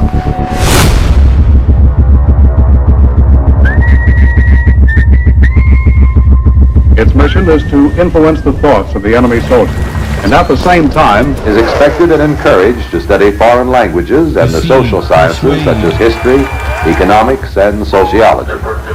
He must have a broad and sympathetic understanding of all phases of human experience. gripping at my skin, the walls of night closing. We come in many forms. taken on new form. Everywhere. To say my last. Like, they're literally bragging about this, you know, which is just wild.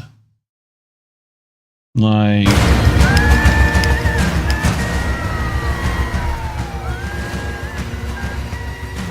but yeah, I mean, this is standard propaganda video. Ghosts. We're all ghosts in the machine. Anyway, but thoughts, Care Bear? What you got? I mean,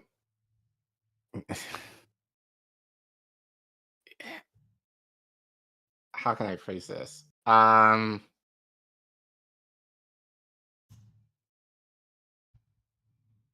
Well, it's kind of what we talked about before in the last couple of segments, you know, with regarding what Malcolm-Jamal when he said in regards to revolution. Like, it's kind of plays into this. It's the idea of, like, I mean, we only talked about it in terms of, you know, people might feel overwhelmed, but I think the other part of it is the media and kind of, you know, kind of how it's making us think like, oh, it's everyone else is the problem and you're fine.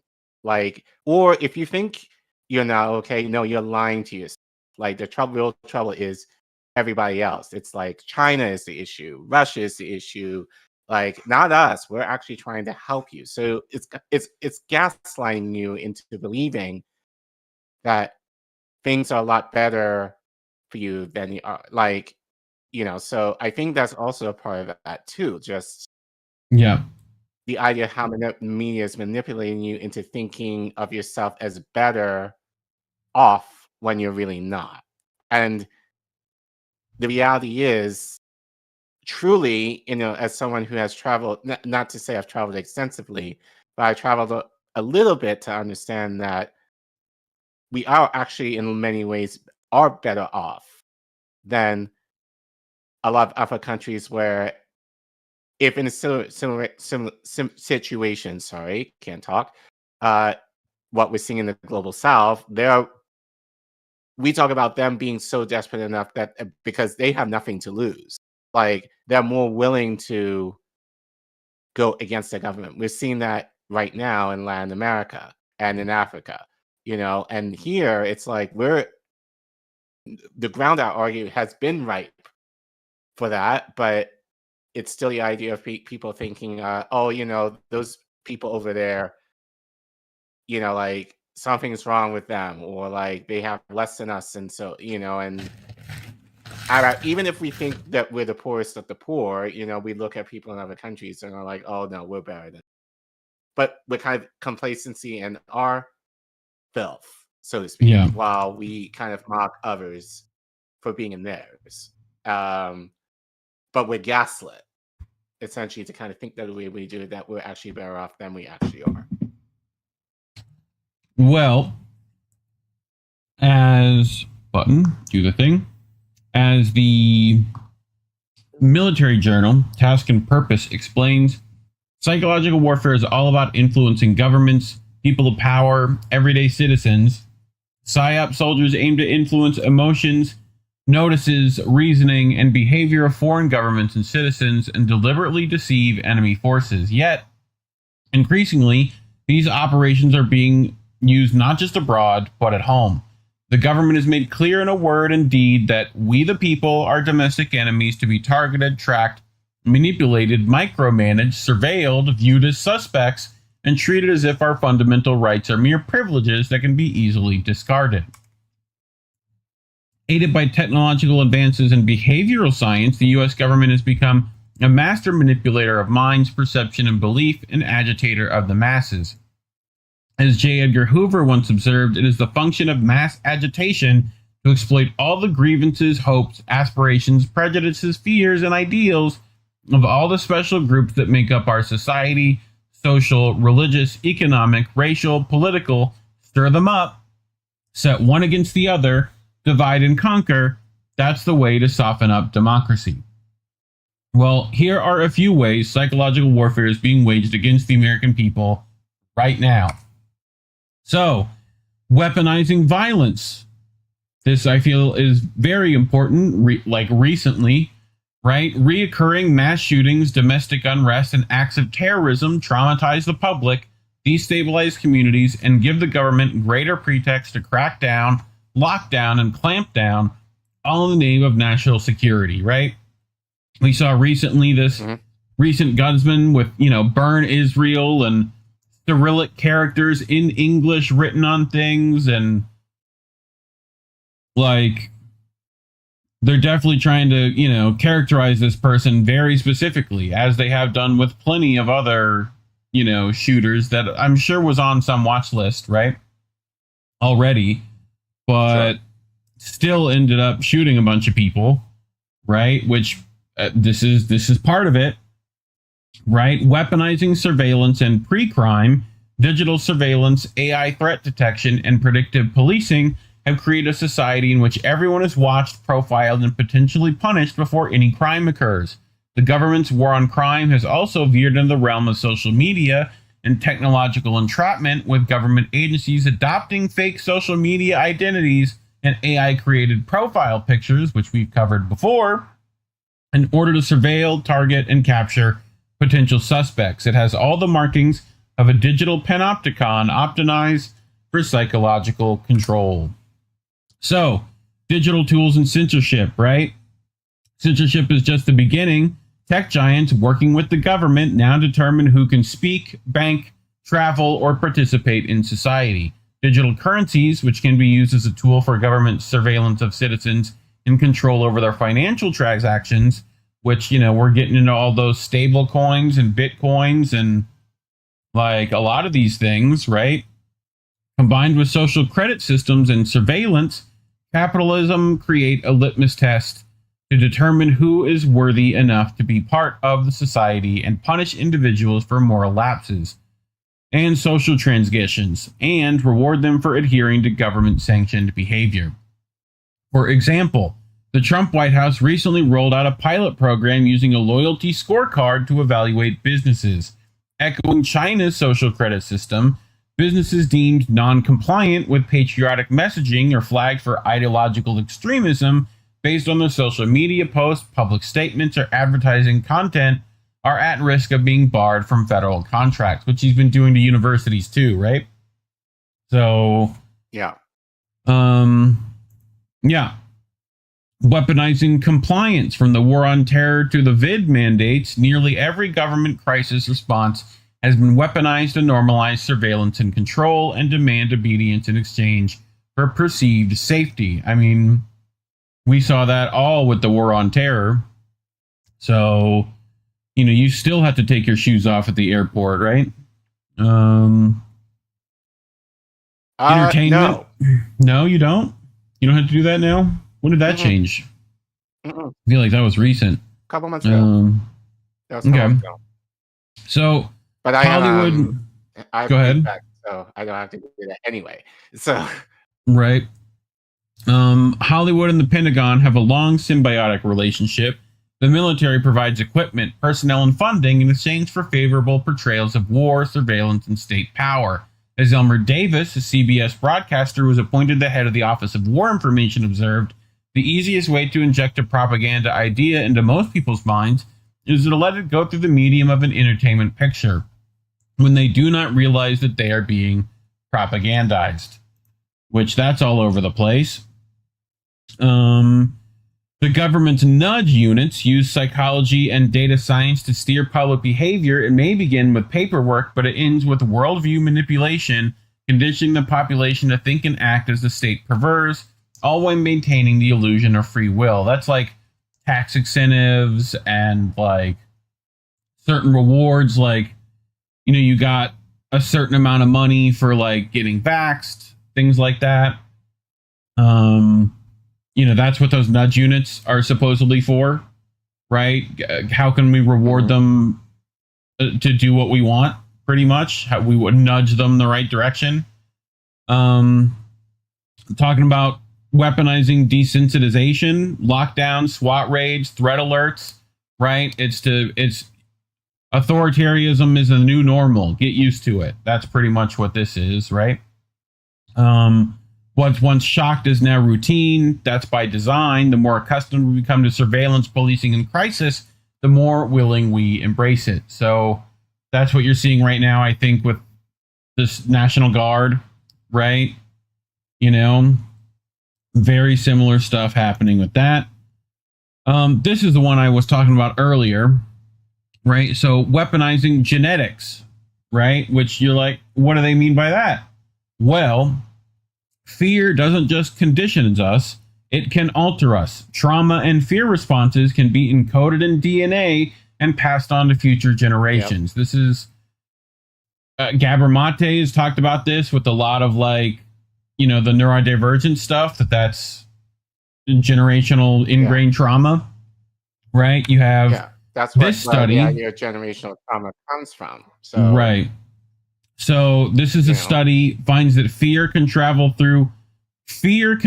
quickly through generations of mice, right? So let me read you this study because it's interesting. A newborn mouse pup, seemingly innocent to the workings of the world, may actually harbor generations worth of information passed down by its ancestors. In the experiment, researchers taught male mice to fear the smell of cherry blossoms by associating the scent with mild food shocks. 2 weeks later, they bred with females. The resulting pups were raised to adulthood, having never been exposed to the smell. Right?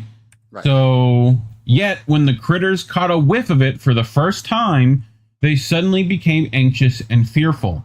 They were even born with more cherry blossom detecting neurons in their noses and more brain space devoted to cherry blossom smelling. Right?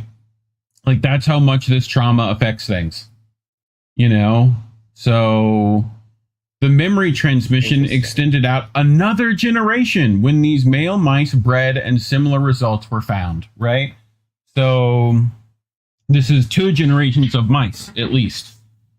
Neuroscientists at Emory University found that genetic markers thought to be wiped clean before birth were used to transmit a single traumatic experience across generations, leaving behind traces in the behavior and anatomy of future pups. So, like, all the trauma your people have experienced, for sure, I'm sure has genetically been passed down, you know, as well as everyone else's just standard rat race trauma, you know. Right. So, but yeah. Now, this was another interesting bit that I should have touched on earlier, right? But the Pentagon's Chilling Megacities training video predicts that by 2030, armed forces would be used against civilian populations to solve domestic, political, and social problems. Under Trump's expanded domestic security powers, the National Guard has been increasingly deployed in civil contexts, most recently to address squalor and crime and other parts of the country. So, which is, it's definitely not about squalor and crime, right?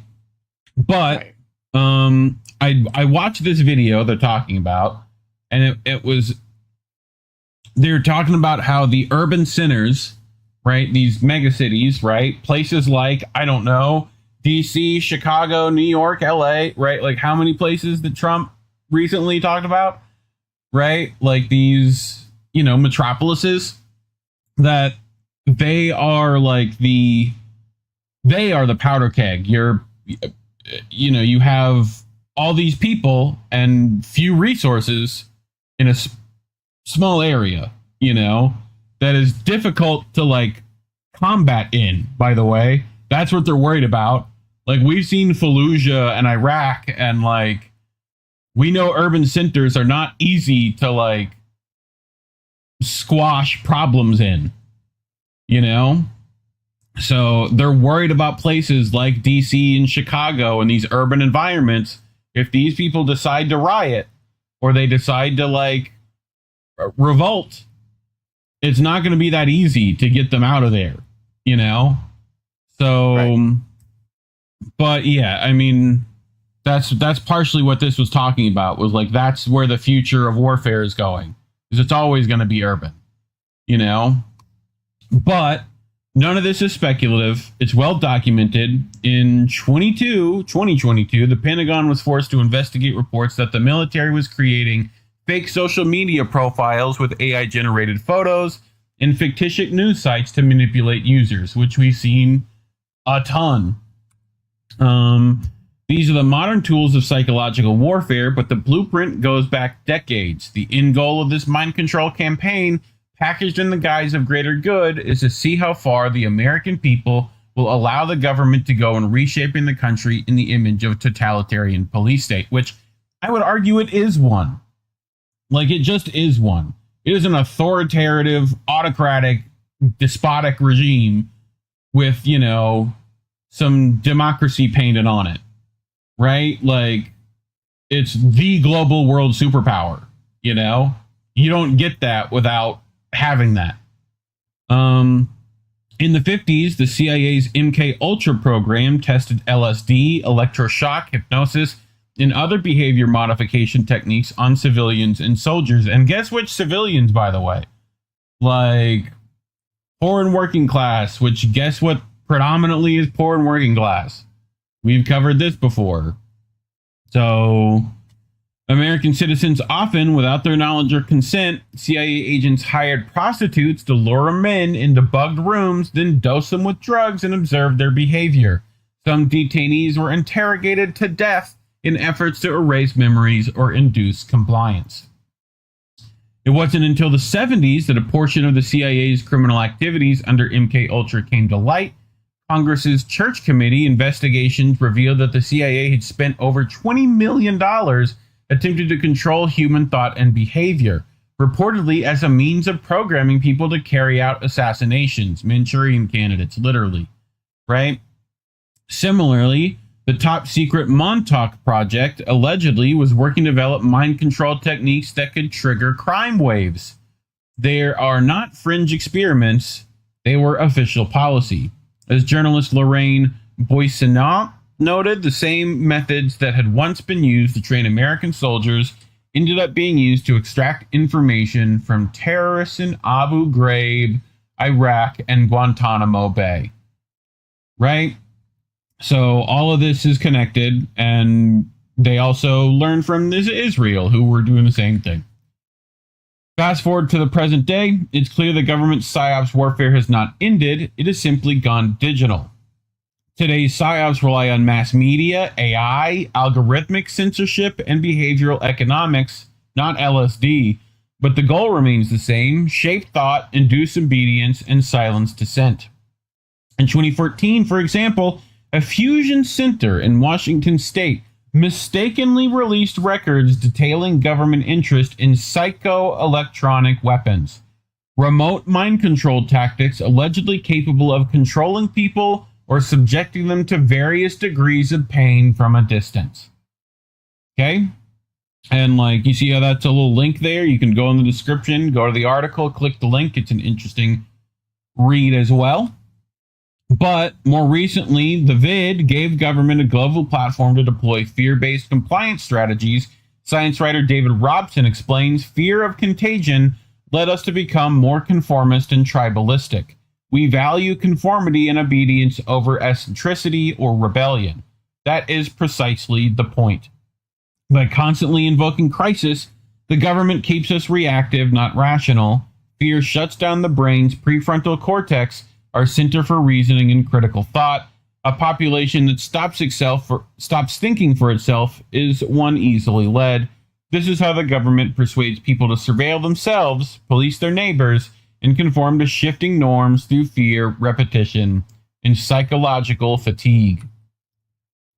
It's classic Orwell. Through censorship, disinformation, crackdowns, and hate crime laws, speech becomes thought crime, and conformity becomes patriotism. Edward Bernays, the father of modern propaganda, warned of this nearly a century ago. We are governed, our minds are molded, our taste formed, our ideas suggested, largely by men we have never heard of. They are, he concluded, the true ruling power of our country. This invisible government, the deep state, has perfected the art of psychological control.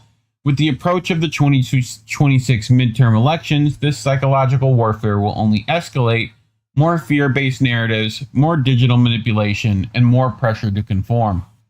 We've also learned that deep state isn't so deep.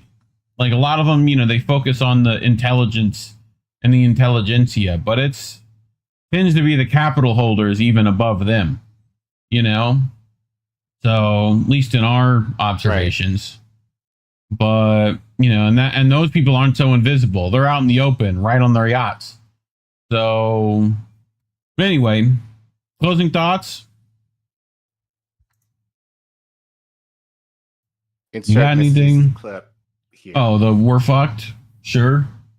I have that somewhere. But yeah, which I don't think we are necessarily. I am still hopeful to some degree, but you're more of an optimist. In some ways, I think I'm more of a cynic than you. Which I just feel like America is full of fuck around and find out individuals, and like push comes to shove, shit's gonna move, But like until then, I don't know. But we're fucked. Thank you. Anyway, talking about these things is certainly why we're demonetized. You can scan that QR code on your screen or go to ko-fi.com/indie news network if you would like to give us some monetary assistance. But if not, like, subscribe, hit the share button. That I cannot tell you how much that's needed. Sharing these videos with like-minded individuals is how we grow. Leave a comment. Let us know what you think. Are we on the right track here? Even if they're not like-minded, send it to them to piss them off. Yeah, exactly. But otherwise, thanks for watching. Cool. Well, speaking of fucking deep state, like capitalists that control a lot of people, which we'll get to in a second. Let's check chat, shall we?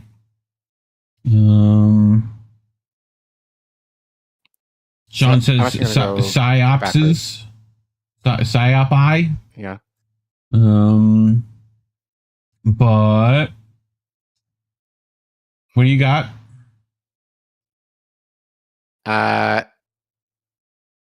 Kieran Pine, enclosing totalitarian tossers. Sure. Let's see.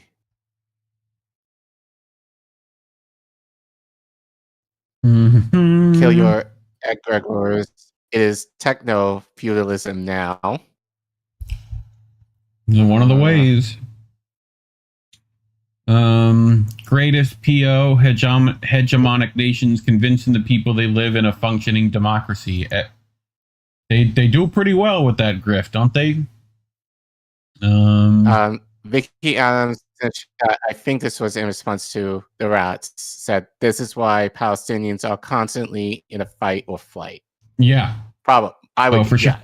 I'll have to look into it too. There was someone, it was put up by Press TV, that they had this doctor talking about how there's this like neurological issue that's like happening to a ton of people in Palestine, like, and I'm betting that's trauma based for sure, but I'd be wondering if it's genetic trauma as well, you know. But I'm going to build upon what Vicky said in terms of what the Palestinians are going through, have been going through, also what Jews, and like Holocaust, and I think just the overwhelming, you know, like underdog story that they go through or have gone through, that also kind of plays to a lot of the generational trauma. You can argue whether it is or not, but whatever. I'm going to say it in that way. But in terms of, and again, I don't want to say for all Jews, but I think for many Jews that we're seeing, you know, online and otherwise, just more of the victim mentality that they have in terms of, oh, we need a safe space in order for us to feel like, you know, I don't say close off to the world, but we need somewhere safe because everyone's out to get us. Right. Like having that kind of attitude. I do find it. I'm now going to call it a safe space. That is funny. But that's what it literally is, though. I know. Like, and I wouldn't necessarily mind that if that type of mentality is offered to anyone else. So, you know, like as a Black person, I'm not necessarily afforded that same privilege. Right. You know, it's like, fuck off. Slavery happened many hundreds, not even hundreds, but like a long time ago. That hasn't happened. You're not a slave now, so get over yourself. So, but that's just kind of why, and we talked about reparations a couple of weeks ago, and we've kind of mentioned it before on the show many times. This is why reparations is needed, because you're dealing with, especially in terms of Black people, you're dealing with generational trauma in terms of slavery that all of us are carrying to some degree, which is, I would argue, kind of coming into and kind of perpetuated with what they did since Reconstruction in terms of Jim Crow and like all this other stuff that they did as the evolution of slavery. So all of that baggage is kind of put to the table in terms of, I would argue, kind of strife that Black people now are experiencing. So it's a way, again, it's a debt that's owed, but also to repair in the sense of the psychological damage, which again is afforded to other groups. And you can argue relatively recent history, but it's not necessarily dealt with in the same fashion with Black people.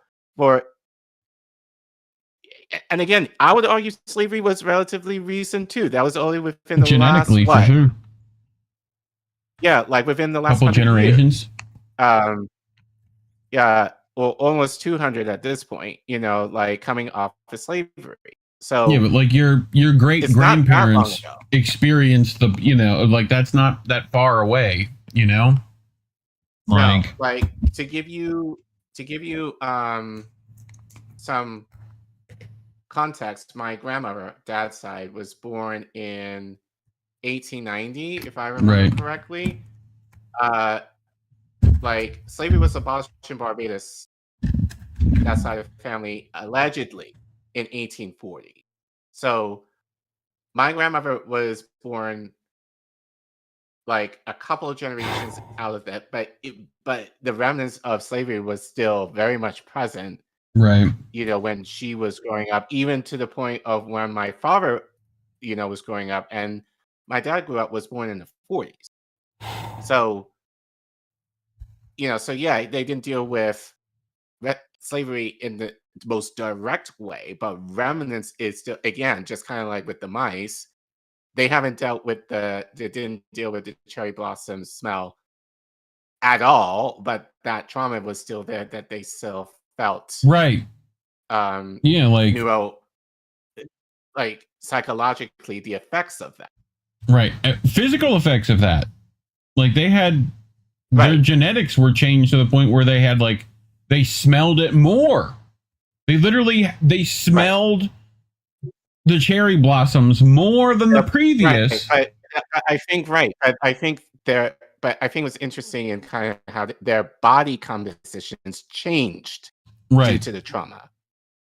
They essentially I don't want to say they evolved kind of in terms of the response. That's what evolution is. It's like some traumatic effect happens to you. You have to adapt to it in order to essentially survive in case that shit happens to you again and you die. So it's a form of evolution in that regard, but I think kind of you see in here in a more controlled way. But it's still the same thing. But their bodies changed due to trauma. So so yeah, so I think it's definitely something to think about. So I think just even kind of looking, actually, fascinating. Making that connection and but you can even argue politically, the trauma that we're causing with people due to our policies, how that's affected generation after generation, in terms of the laws that we pass that would affect, us and by extension our children. So, which again, going back to Malcolm-Jamal Warner's segment that we did earlier, kind of also plays into that. We probably, our bodies have changed or have evolved into being paralyzed to doing anything because we are so distraught and broken from which again I can argue probably by design in more ways than not. Yep, I'm with you. Sean just said, remember, hurt people. So yeah, kind of playing into that statement. So, but I love how that, that I think that connection of how generational trauma literally changes you and how that affects the people around you and more especially your family. If and you're not dealing with that. And your offspring and your offspring's offspring and your, Right. So, but anyway, you ready to get to our next one? I'm ready. Yeah. So this one will be kind of long. Again, to be totally transparent, this is from Ian McLeod. Alan McLeod. Shout out to Indy for letting him know that we're going to cover his article today. So Alan, if you Washington would love to have you on the show. Yeah, dude. Talk about your journalism and I promise not to make Highlander jokes. I promise. Promise not to do it. Cross his fingers under desk. But I felt like this might be a story that we should get ahead of, given what's happening to Ghislaine Maxwell right now. And this is kind of like a receipt, just to kind of say we've kind of talked about this. But I think the angle that Alan kind of took, he's not focusing just on Ghislaine and Jeffrey Epstein. He's kind of focusing on the family itself and like people that you may not necessarily heard of who and their surveillance ties, especially in our government, have kind of, I think it would make a lot of sense as to why Trump is spooked in terms of the information that probably is in the files that could be extremely damning to him. But also, like, that's why I called it Keeping Up with the Maxwells, because we get to know about more people in the family that you may not necessarily know in the news or being talked about otherwise. So again, shout out to Alan McLeod for covering this. So like I said, I'm gonna read most of it, not all of it, because it is kind of long. So as we always do, any articles that we read from, you can find in the description below, whether you're in the stream if you're watching live or in the clip in the segment once we clip it out. But Alan writes for Mint Press, where he titles his investigation, The CIA, Mossad, and Epstein, Unraveling the Intellectual Ties of the Maxwell Family. So, so Alan writes, actually, you know what? I'm going to zoom in on mine because that is a little small even for me, and this print is... Actually, that's a little better. With speculation mounting that Trump could pardon her, Mint Press profiles the family of convicted, and I'll probably... I know you guys don't like censoring, but... sex trafficker. I guess. I mean, that's what she is. Ghislaine Maxwell. I'm so concerned about that kind of bullshit, but from a media baron father who acted as a high-level spy for Israel. Guess you guys didn't know that. Her sister working to push Tel Aviv's interest in Silicon Valley. Sure, you guys didn't know that. Her brothers, who founded a dubious but highly influential anti-Islamic extremist think tank, and nephews in influential roles at the State Department and White House, the Maxwell clan have wide-ranging ties to U.S. and Israeli state power. This is their story. Which, shout out Whitney Webb as well, who talked about this ad nauseum for a long time before it was ever even... Which in Alan people's... also mentions in this article. I'm sure, because I've read these exact things from Whitney, so he should. So yeah, here. Actually, there you go. I'll just read it from my my view. We could do this. Hold on. My eyes. Let's let me pull up the actual article.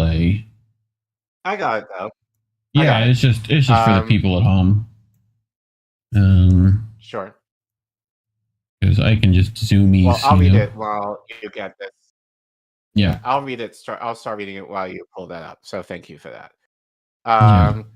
Speculation is growing that Ghislaine Maxwell could soon be freed. Despite campaigning on the promise to release the Epstein files, there are increasing signs that the Trump administration is considering pardoning the world's most notorious convicted sex trafficker.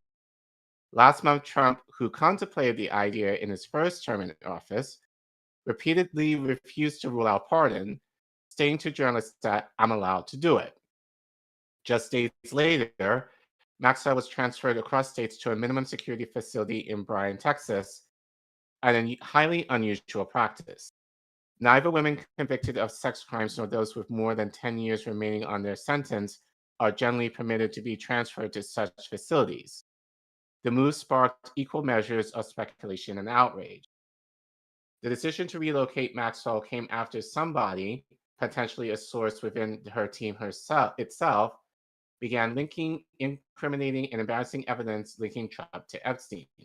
This included a birthday card Trump sent Epstein featuring a hand-drawn nude woman, accompanied by the text, "Happy birthday, and may every day be another wonderful secret." Oh God, how disgusting! I know, dude. For years, Maxwell aided her partner Jeffrey Epstein in trafficking and borrowing girls and young women, creating a giant sex crime ring in the process. Epstein's associates included billionaires, scientists, celebrities, and politicians, including President Trump, whom he considered his closest friend, quote unquote. In 2021, 2 years after Epstein's mysterious death in a Manhattan prison, Maxwell was found guilty of child sex trafficking offenses and was subsequently sentenced to 20 years in the prison. Oh, you're okay. The news that Trump may soon free such an infamous criminal sent shockwaves through his base and drew charges of blatant corruption from the media. Is there any reason to pardon Ghislaine Maxwell except to buy her silence? Ran the headline of one article in The Hill. Meanwhile, Tim Hogan, senior Democratic National Committee advisor, denounced what he claimed was a government cover-up in real time. Donald Trump's FBI, run by loyalist Kash Patel, redacted Trump's name from the Epstein files, which have still not been released, he said. So let's get into, so actually now we're going to get into some of the family members. So we'll get into Robert Maxwell first. The father, who was Mossad. While many of Ghislaine Maxwell's crimes have come to light, less well known are her family's myriad connections to both the U.S. and Israeli national security states.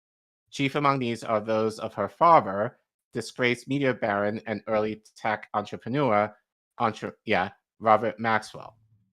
A Jewish refugee fleeing Hitler's occupation of his native Czechoslovakia, Maxwell fought for Britain against Germany.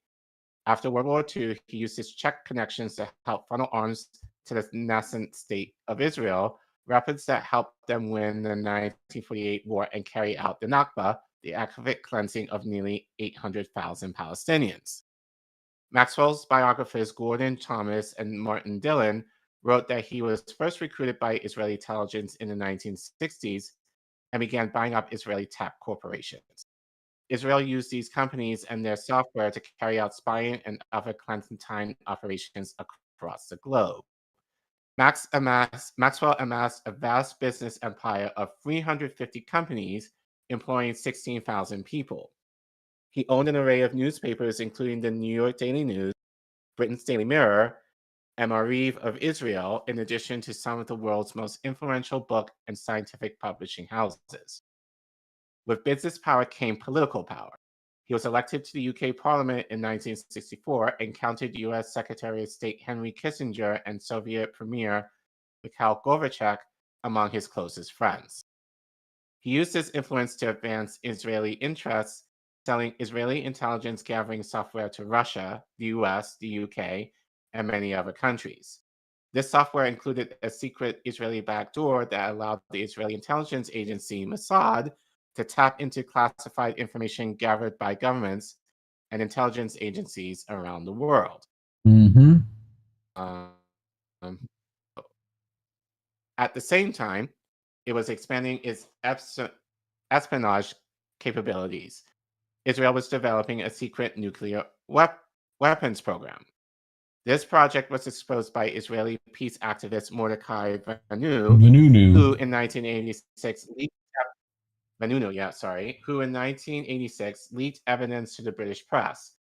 Maxwell, one of Britain's most powerful press barons, spied on Vanunu, passing photographs and other information to the Israeli embassy, intelligence that led to Vanunu's international abduction by Mossad and his subsequent imprisonment. His death was also surrounded by controversy similar to Epstein's. In 1991, his lifeless body was found in the ocean in what authorities ruled a bizarre accident whereby the tycoon had fallen from his luxury yacht. Sure. To this day, his children are split on whether they think he was murdered. The rumors that Maxwell had, for decades, been acting as an Israeli super spy, all but were confirmed by the lavish state funeral he received in Jerusalem. His body was interred at the Mount of Olives, one of the holiest sites in Judaism, the spot from which Jesus is said to have ascended into heaven. Mm-hmm. So, let me go forward. So now, so now we talked about the dad. Let's talk about sister now, Isabel Maxwell. Robert's daughter and Ghislaine's older sister managed to obtain a copy of Thomas and Dylan's biography. She immediately flew to Israel, the Times of London reported, where she showed it to a family friend, quote unquote, and Deputy Director of Mossad, David Kimche. These actions did little to beat the book's central allegation that her father was indeed a high-level Israeli super spy.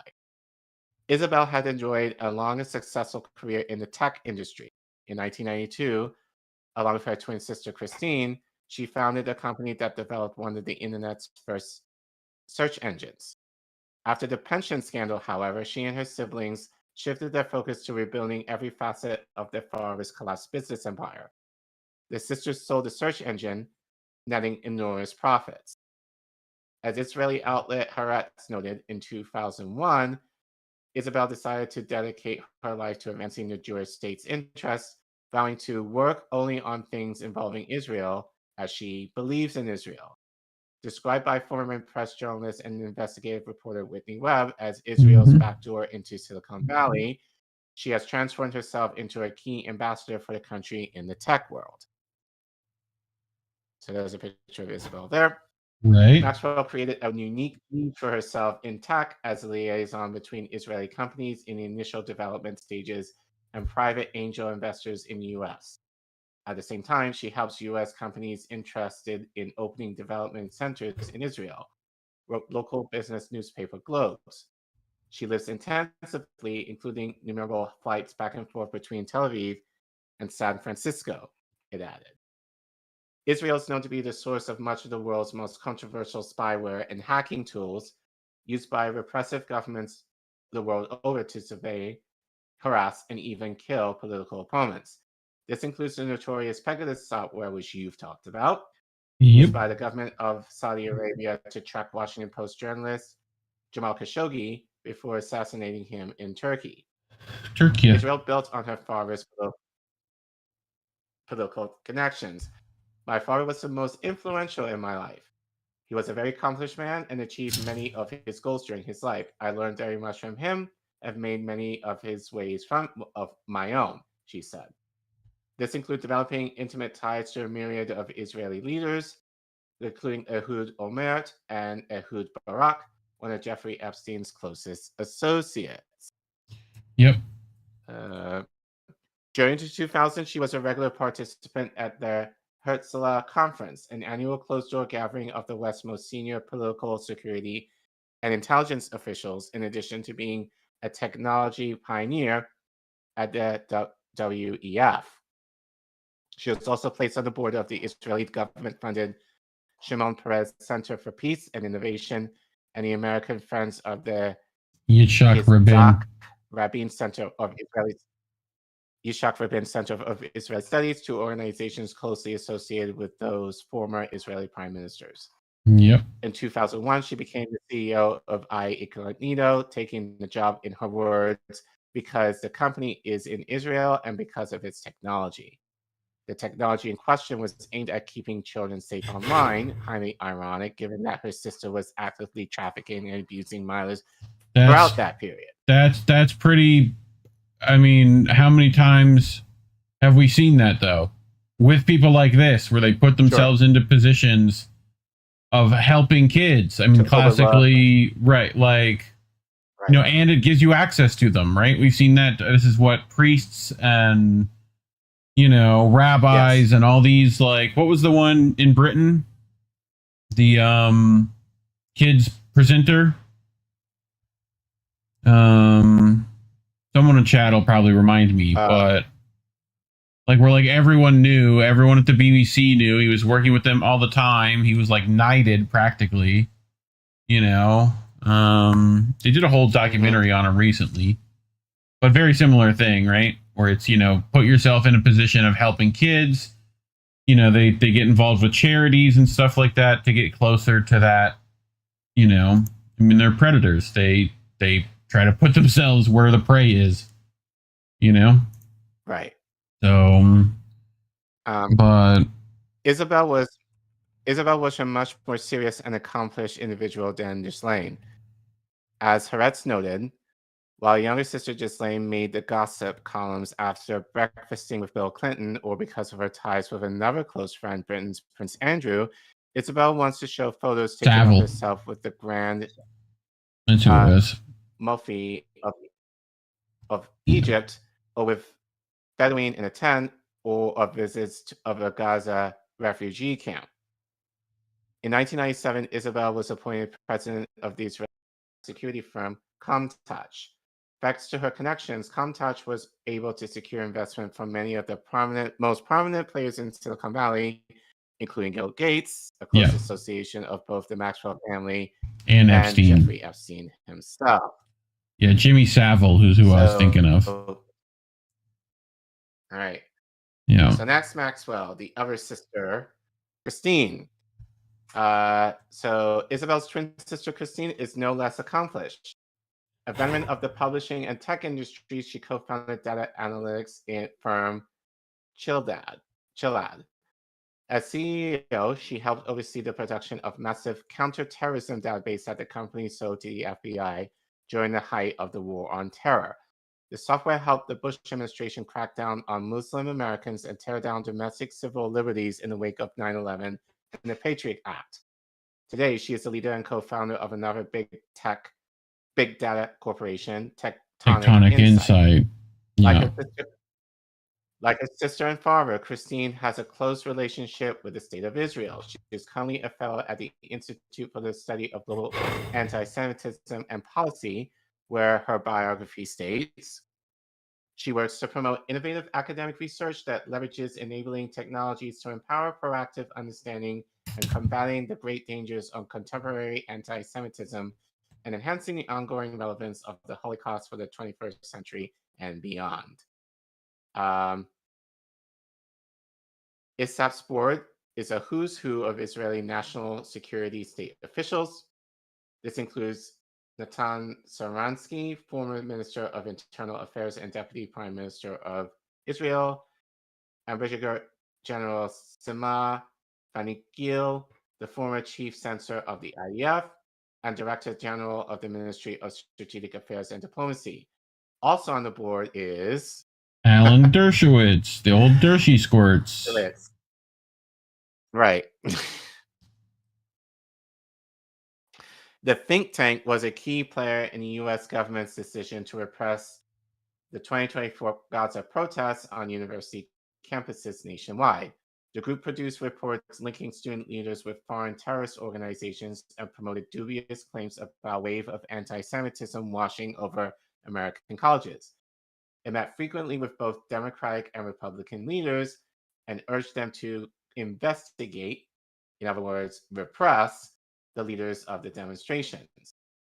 This gap has continued warned of foreign influence on American campuses, producing reports and holding seminars detailing Qatar's supposed stranglehold over the U.S. higher education system, and linking that with the growing anti-Israel sentiment among America's youth, which again also relates to the segment we talked about American universities. So all of this is all connected. So once again, if you want to watch that segment, you can go to our playlist and watch. I forgot the name of it, but it's basically U.S. Universities collaborate with Israeli which we've talked about Israeli spies in and amongst, you know, school population as well. College campuses. As professors, So this is all the above. The rabbit hole, right? Yeah, If ISGAP wished to investigate other foreign government influence operations, it would not have to look far, as its own funds overwhelmingly come from a single source, the Israeli state. In 2018, an investigation found that Israel's Ministry of Strategic Affairs, then headed by Brigadier General Vakin Gil herself, channeled $145,000 to ISGAP, a sum representing nearly 80% of its entire revenues for that year. ISGAP failed to disclose that information to either the public or the federal government. At the height of the concern over foreign interference in American politics, the news barely registered. Since then, the Israeli government has continued to bankroll the group to the tune of millions. In 2019, for example, it approved a grant of over $1.3 million to ISGAP. Thus, in her role as a fellow at the organization, Christine Maxwell is the direct beneficiary of Israel government cash. So she sounds like Pelosi in a lot of ways. It sounds like honestly. so many nepotism babies involved in all this. You know? Sure. But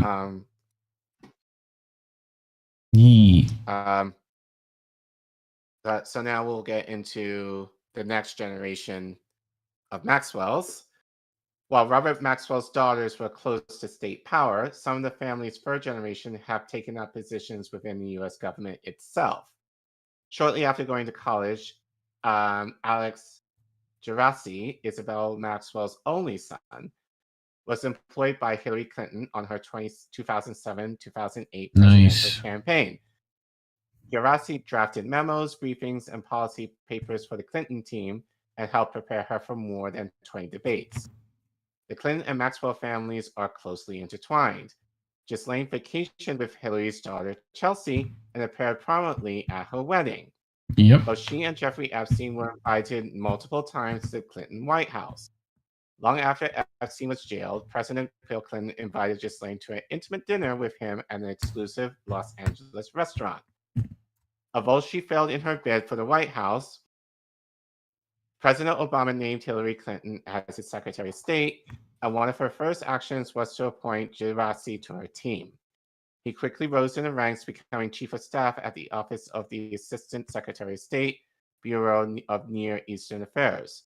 In this role, he specialized in developing the United States policy towards Israel and Iran, although he also worked on the U.S. occupation of Iraq and accompanied Clinton on visits to Israel and the Arab world. While at the State Department, he served as the U.S. government representative to the Friends of Libya and the Friends of the Syrian People's Conferences. These were two organizations of hardline, hawkish groups working towards the overthrow of those two governments and a replacement with U.S.-friendly regimes. Washington got what it wanted. In 2011, Libyan leader Colonel Gaddafi was overthrown, killed, and replaced by Islamic warlords. And last December, longtime Syrian President Bashar al-Assad fled to Russia and was replaced by the founder of al-Qaeda in Syria, Abdul Mohammed al-Jilani, who you reported on as well. Yep. Vanessa still does. Go follow her for all that shit.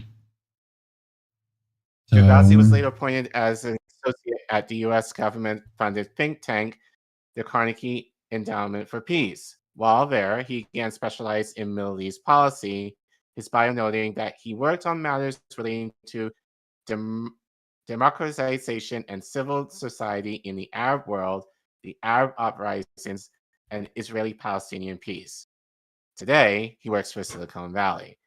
Of course he While does. Gerasi's fortunes were tied to the Clinton faction of the Democratic Party, his cousin Xavier Molina, Christine Maxwell's eldest son, backed the right horse, working on the Obama-Biden 2008 presidential run.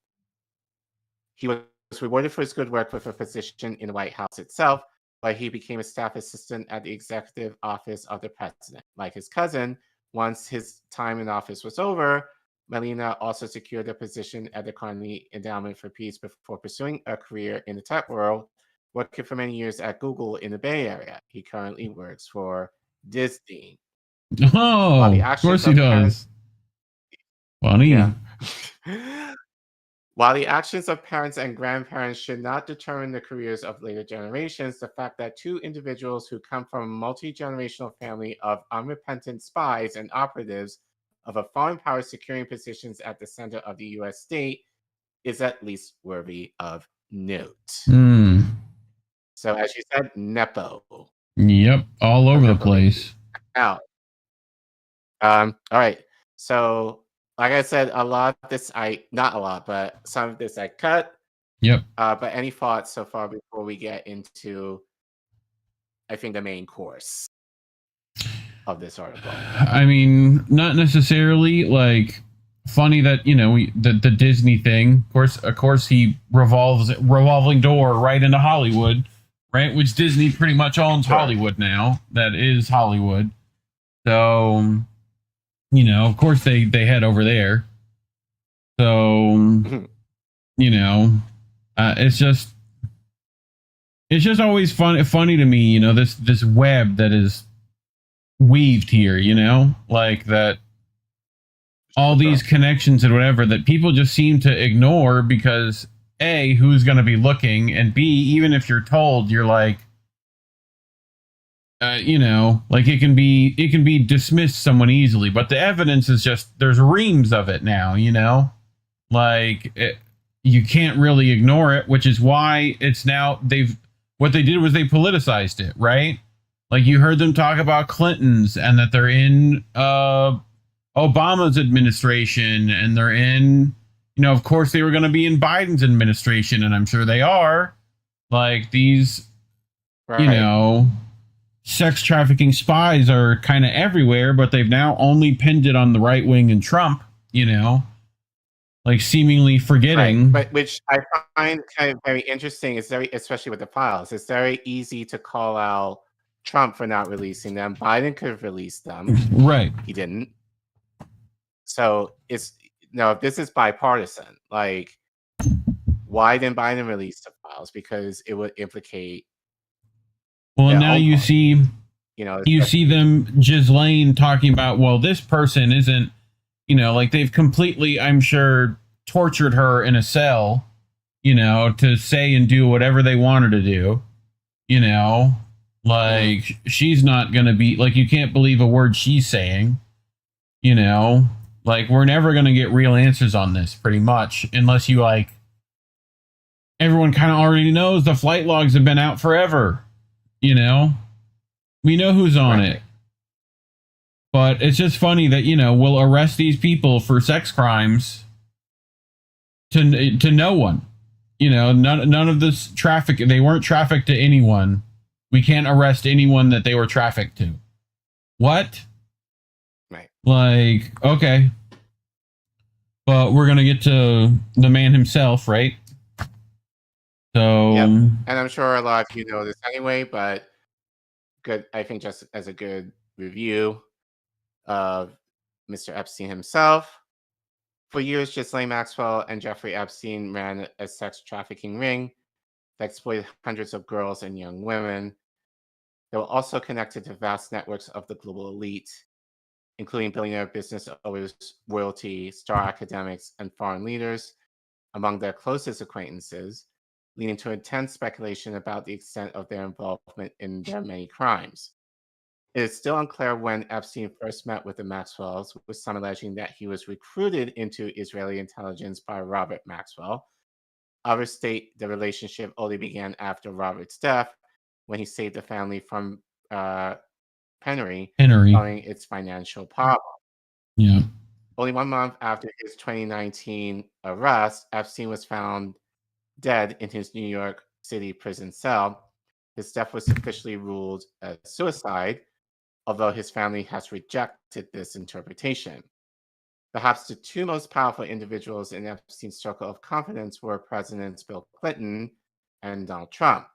Clinton, already infamous for the numerous accusations of sexual misconduct against him, is known to have flown at least 17 times on Epstein's private jet, nicknamed the Lolita Express. I was accused by Epstein victim Virginia Guffrey of visiting Little St. James Island, a multimillionaire's private Caribbean residence, where many of his worst crimes took place. Arguably, was even closer to the disgraced financier. I've known Jeff for 15 years. Terrific guy, he said in 2002. He's a lot of fun to be with. It is even said that he likes beautiful women as much as I do, and many of them are on the younger side. No doubt about it. Like Clinton, Trump flew on the Lolita Express.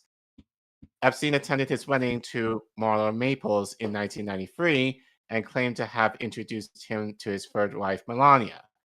Unfortunately, while Epstein's ties incriminate the entire political spectrum, coverage has only been framed as a partisan issue. A Minpress study of over 1 year of Epstein coverage on MSNBC and Fox News found that each network downplayed its connections to their preferred president while emphasizing and highlighting the links to the leader of the other major party. I mean, duh. Yep. As a result, many in the United States see the affair as an indictment of their political rivals rather than of the political system as a whole, which... tale as old as time. Again, I just said it. Yep. Right. Exactly. We should probably clip that part, honestly. Sure. Make that a short. See how well that does. Anyway, there's also remains the question of Epstein's link to intelligence, something that has been openly speculated about in the media for decades, even years before any allegations against him were made public. Throughout the 1990s, Epstein's biographer Julie K. Brown noted he openly boasted about working both for the CIA and Mossad, although the veracity of his claims remains in doubt. As Britain's Sunday Times wrote in 2000, he's Mr. Enigmatic. Nobody knows whether he's a concert pianist, property developer, a CIA agent, a math teacher, or a member of Mossad. I forget who got him that. There is Do you know about that? There's a thing about someone gave him the job at the university to be a math teacher or whatever. Like, I forget the connection, but it's an interesting one. But my brain will not find that file. Spies, if he's connected, yeah, it was. I think it's something to do with the like P Diddy stuff. You know, like one of those like guys. You know, Cyban or whatever got him that gig. You know, one of the record label people. But anyway, right. It is possible that there is at least a grain of truth to all of these identities. Epstein met with U.S. Deputy Secretary of State William Burns 3 times in 2014. Burns would later be named director of the CIA. Burns' proximity to Epstein, however, pales in comparison to that of former Israeli Prime Minister, Foreign Minister, and Defense Minister Ehud Barak. Between 2013 and 2017 alone, Barak is known to have traveled to New York City and met with the convicted criminal at least 30 times, sometimes arriving at his Manhattan mansion incognito or wearing a mask to hide his identity. Please let it be the Groucho Marx glasses. Please let that be the... In a trench coat and a hat, dude. Please let it be that. They don't know any better. Numerous sources have commented on Epstein's connections to Israeli intelligence. A previous girlfriend and victim of his, referred in court documents as Jane Doe 200 to hide her identity, testified that Epstein boasted about being a Mossad operative and that after he R'd her, she could not go to the police because his position as a spy made her fear for her life. Joe generally believed that any reporting of the rape by what she believed to be a Mossad agent with some of the most unique connections in the world will result in significant bodily harm or death to her. Right. Reads the court filing. Ari Ben Mensch, a former senior official in Israel's military defense directorate, claimed that Epstein was a spy and that he and Ghislaine Maxwell were running a honey trap operation on behalf of Israel. Yep. 4 anonymous sources told Rolling Stone that Epstein had directly worked with the Israeli government. Unlike much of the Maxwell family, however, his Israel and intelligence connections are based largely on testimony and unverified accounts. His only known trip to the country was in April 2008, just before his sentencing, a move that sparked fears he would seek refuge there, because we know that happens. Still does. Still fucking happens a lot. Nevertheless, there has been intense public speculation that he could have been working for Tel Aviv. At the Turning Points USA Student Action Summit 2025, former Fox News host Tucker Carlson stated Who that has his there's own nothing fucking wrong. familial connections to intelligence, by the way. Let us not forget. You know? Right. He stated that there's nothing wrong, hateful, or anti-Semitic about asking questions about Epstein's foreign connections. No one's allowed to say that the foreign government is Israel because we've been somehow cowed into thinking that that's naughty, he said, before expressing his aspiration about the media's silence on the issue. What the hell is this? You have the former Israeli prime minister living in your house. You have all of this contact with a foreign government. Were you working on behalf of the Mossad? Were you running a blackmail operation on behalf of a foreign government? Carlson's comments drew harsh condemnation from former Israeli Prime Minister Naftali Bennett. The accusation that Jeffrey Epstein somehow worked for Israel or the Mossad running a blackmail ring is categorically and totally false. Epstein's conduct, both the criminal and the merely despicable, had nothing whatsoever to do with the Mossad or the state of Israel, he wrote. This accusation is a lie being peddled by prominent online personalities such as Tucker Carlson, pretending that they know things they don't, he added, concluding that Israel was under attack from a vicious wave of slander and lies. Yo, of course, you were so prosecuted. Whatever the truth about Epstein, it is undisputable that the powerful Maxwell family holds wide-ranging connections to the US, British, and Israeli state power. It is also beyond doubt that if the full story of their activities were ever to reach the public, it would incriminate a significant number of the world's most powerful people and organizations. Perhaps that is why Trump has, in short order, gone from promising to release the Epstein files to potentially releasing his accomplice. So, I mean, I think even if you did not know any of it, you could have put two and two together, but I think it's interesting. I think it's important to kind of understand the history of this family and how thoroughly connected they are, like generations worth of surveillance connections with our government, with ties to Israel. And so hopefully this will kind of explain why our government officials are essentially bitches when it comes to Israel. And then, like, given their ties to Epstein, why they don't want to, essentially they don't want to incriminate each other, even though they kind of pretend, you know, oh, it's Trump's fault or whatever else that what they're doing right now. Like, again, Democrats are just as bad, if not worse, and are protecting themselves in this, given, you know, as, you know, like, you know, Hillary Clinton had, you know, Nepo babies who were Maxwell, you know, progeny working for her.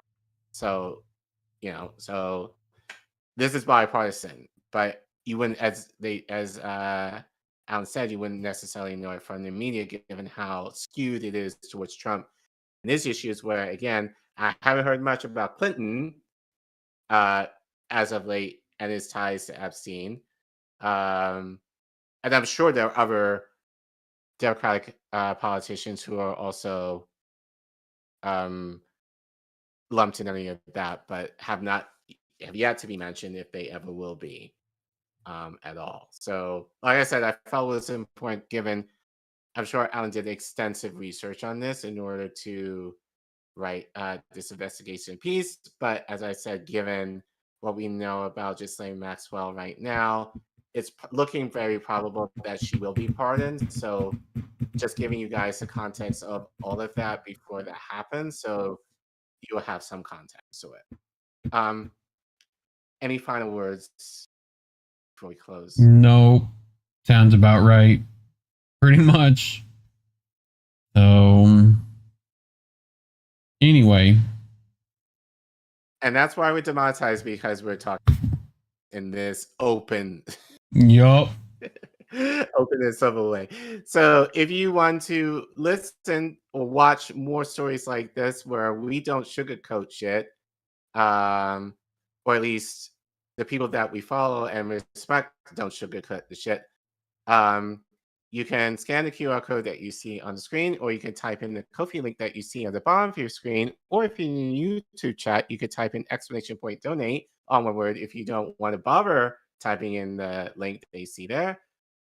Regardless, if you type it in, type in !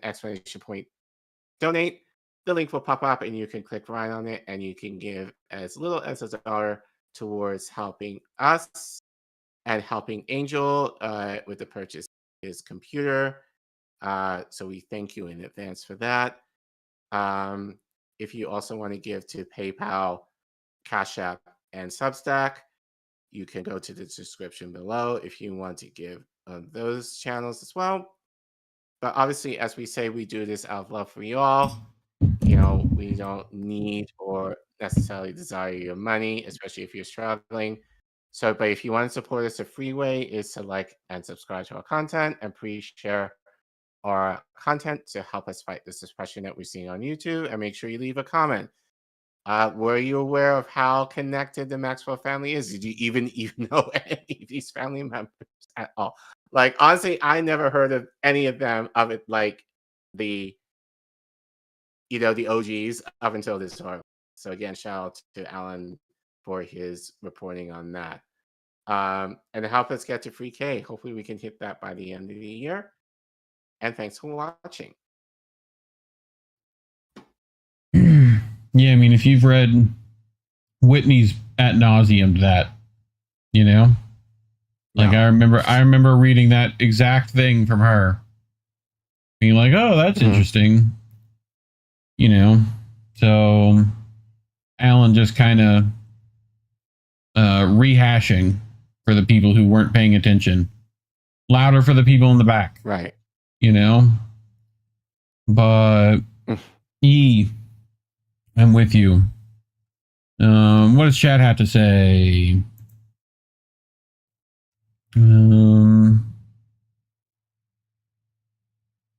Yeah, I mean, I feel like for our group, it's kind of like yes and yeah, so. We know. We got the smarties over here. We're like, yep, we get it. But it was a good recap of like all those connections. It's good.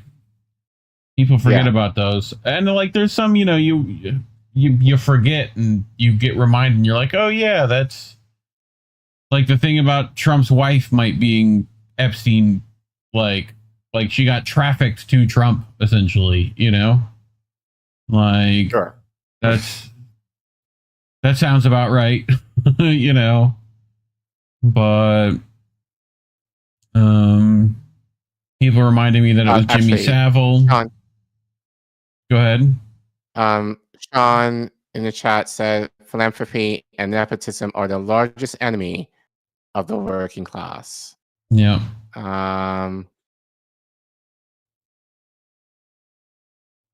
Yeah, especially in these bigger circles that we don't have access to. Egregore said Trump on Howard Stern in the 90s said he would never have sex with a girl under 12. Okay. Yeah. Like, these dudes are pretty out in the open with their fucking just disgusting, you know? Yeah, I've told you guys, I live in DC. Go to anywhere in the region of the White House at any given night, especially within on the weekend night, like around after hours. Yeah. That's all I'm gonna say. I could imagine. Just start taking photos, dude, is all I'm saying. You know? Like, there's a reason why there's a lot of hotels in that vicinity. Yeah. So again, that's all I'm saying. Kill Your Egregore said Game of Thrones shit. Have you watched any of that, Care Bear? You have not, right? It's very good. At least the first seasons. But like it's fantasy horror, but the real horror is just what humans are capable of doing. Mainly, that was like R.R. Martin's kind of thing. Was he wanted the, because they're all like like all the things that happen in the book, all the violence and ridiculousness is like historically already happened. Like, he's just like changing the names and making it a little more ridiculous. And there's some dragons and ice zombies, like, but the rest of it is like human terribleness, but great characters in that too. All the spy ones and the, essentially like it's Littlefinger is Epstein, right?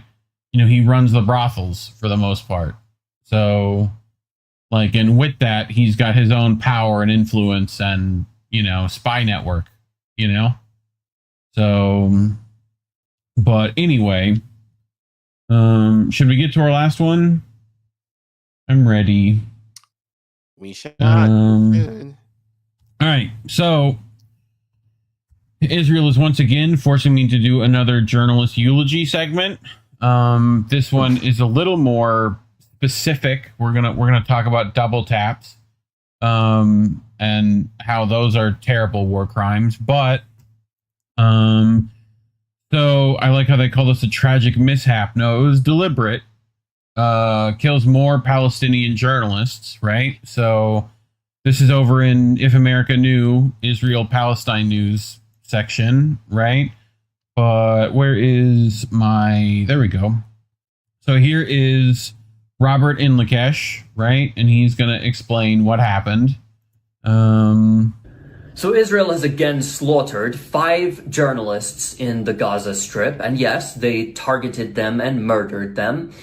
And as a journalist myself, who has covered Palestine for over a decade, who's lived in Palestine, who's lost countless colleagues in Gaza to the genocide, who's lost countless friends in Gaza to the genocide, who's lost countless extended family members in Gaza to the genocide, here is my message to the lying, corrupt corporate media that even goes as far as snubbing its own journalists when they're slaughtered. Neutrality is not giving equal say to the guilty party and treating it as if its statements are legitimate. When you have 3, 4, 5 contradictory narratives coming from the party committing a war crime, when you have that war crime on film, you have photographic evidence of that war crime, you have eyewitness testimony of that war crime, and your own journalists are the victim of that war crime. Let me make this very clear. So these stupid, ridiculous, spineless, so-called journalists, and I don't call them journalists anymore because unless you stand with the journalists in Gaza, you don't deserve that title. Let me break it down in a very obvious way for you to make this make sense. If there is a case in a court where there is a murderer and there's a video of the murder taking place, and the statements and the narratives of the murderer change 3, 4, 5 times, they keep offering new so-called evidence. Most of it is, of course, proven wrong. They give you fake videos, doctored audio, time and time again, trying to appeal this case. And then we have eyewitness testimony, and across from you is sitting the family of the victim of this murder. The judge in this case and the jury in this case don't go, well, we have to hear out the statement, the next narrative of the murderer that again contradicts everything they've said, and then give a ruling that is 50-50 down the middle for the murderer and the victim. That is not neutrality. That is giving a ruling that is biased. Let me make it even more clear. If you have a jury, let's go back in history. during the Jim Crow era, and a black man is accused of a crime that there's absolutely no evidence of. None. In fact, all of the evidence points in the opposite direction. But there's an all-white jury sitting there, and they convict that man of the crime regardless. What is that called? That's called bias. That's also called complicity. That's also called racism. And all of us can understand that. Looking at a historical example, we could go back and go, that's definitely wrong. The Western corporate media are that all-white jury. That's what they are. They're not journalists. They're not neutral. They're not balanced. What is balance in a genocide? How can you do balanced reporting on a genocide? This is fucking ridiculous. And we need to call it out because they're all complicit. All of them. Even when their own journalists get slaughtered.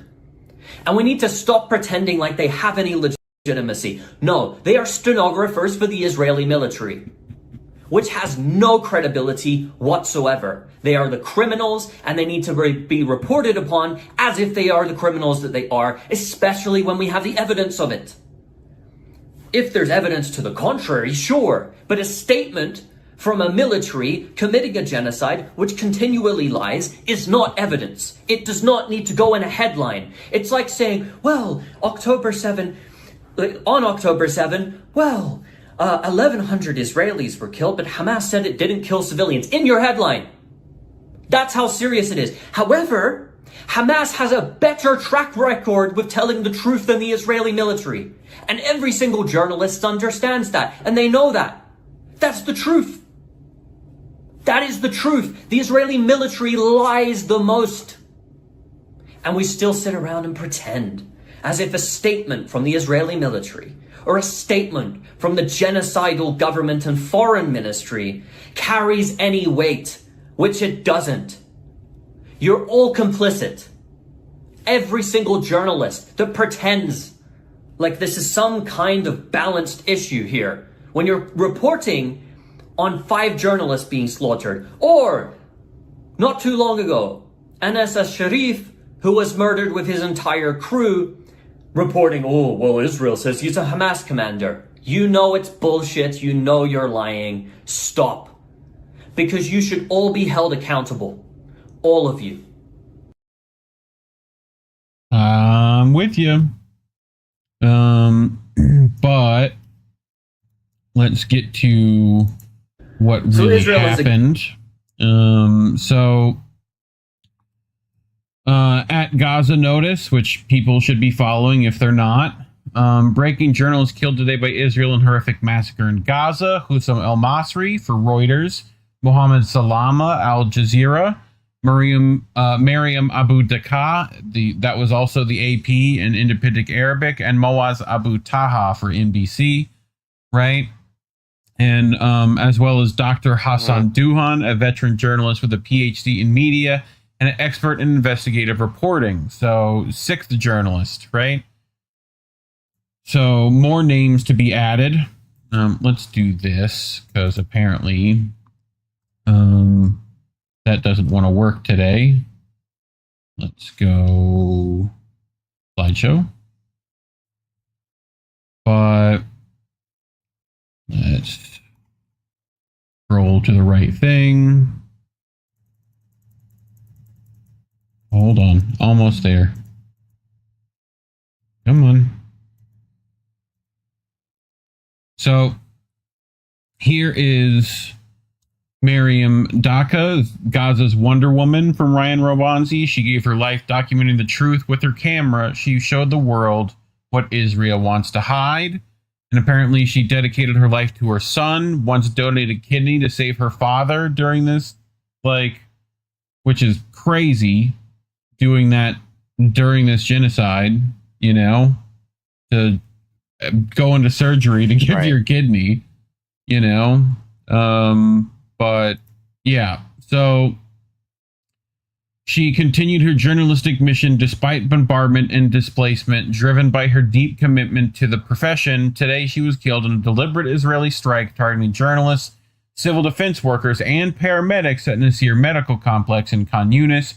Her photo and words will stay as testimony to the genocide and one of the darkest massacres in journalism history. Since 2020, Mayam had worked as a photographer in independent Arabia, as well as with several international agencies. So, one of the last things she posted, right, was a song for the martyred titled Heaven Awaits, which is heartbreaking. But here she is in a previous interview where she spoke about just Israel targeting journalists, you know. So we'll let her speak.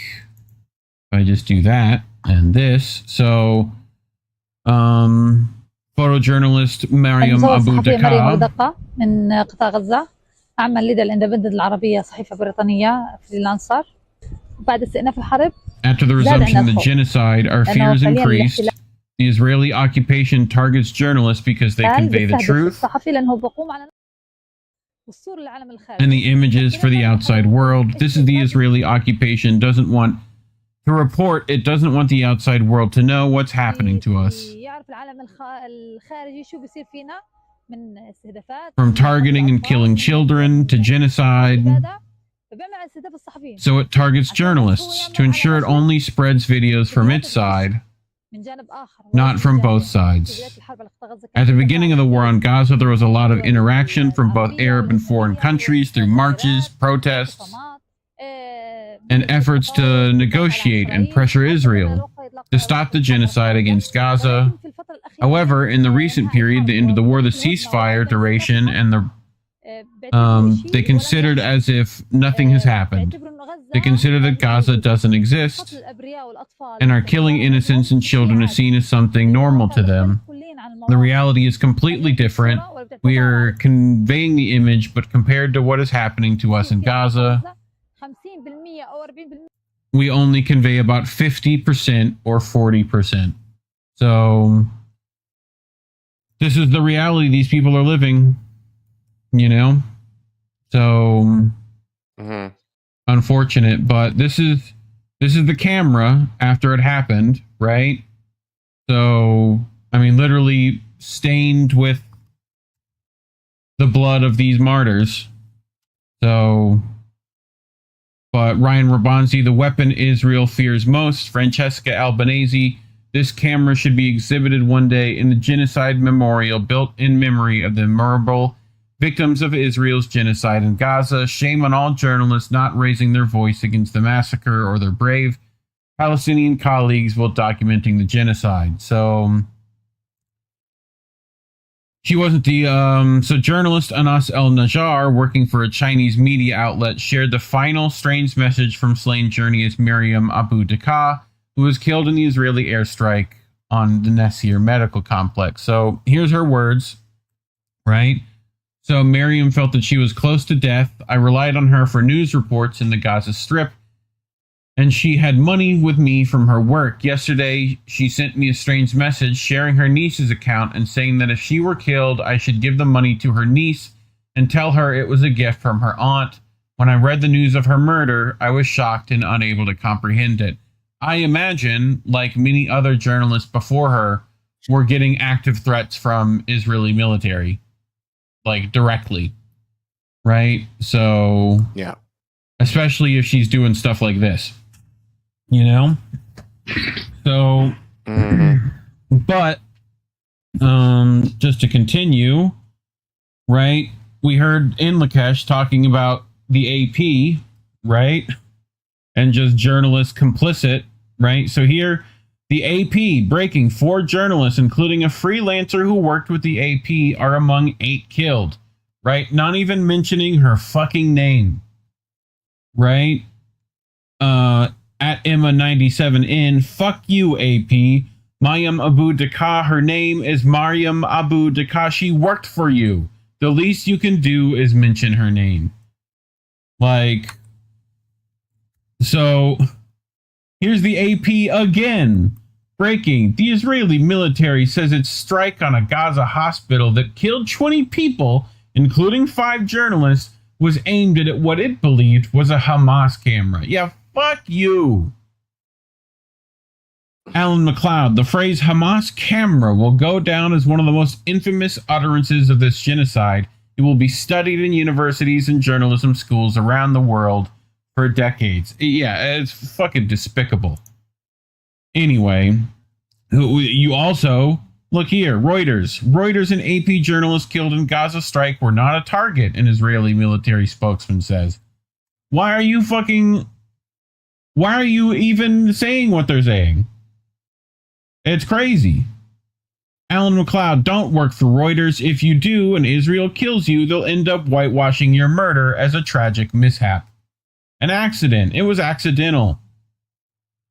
So, the Associated Press did not bother to mention in their headline the name of the freelancer who worked with him. Well, her name is Mariam Abu Daka, and here is our photo. Shame on you, all racist media who are complicit in Israeli war crimes against humanity. Marwa Osman, say her name, you warmongering psychopaths.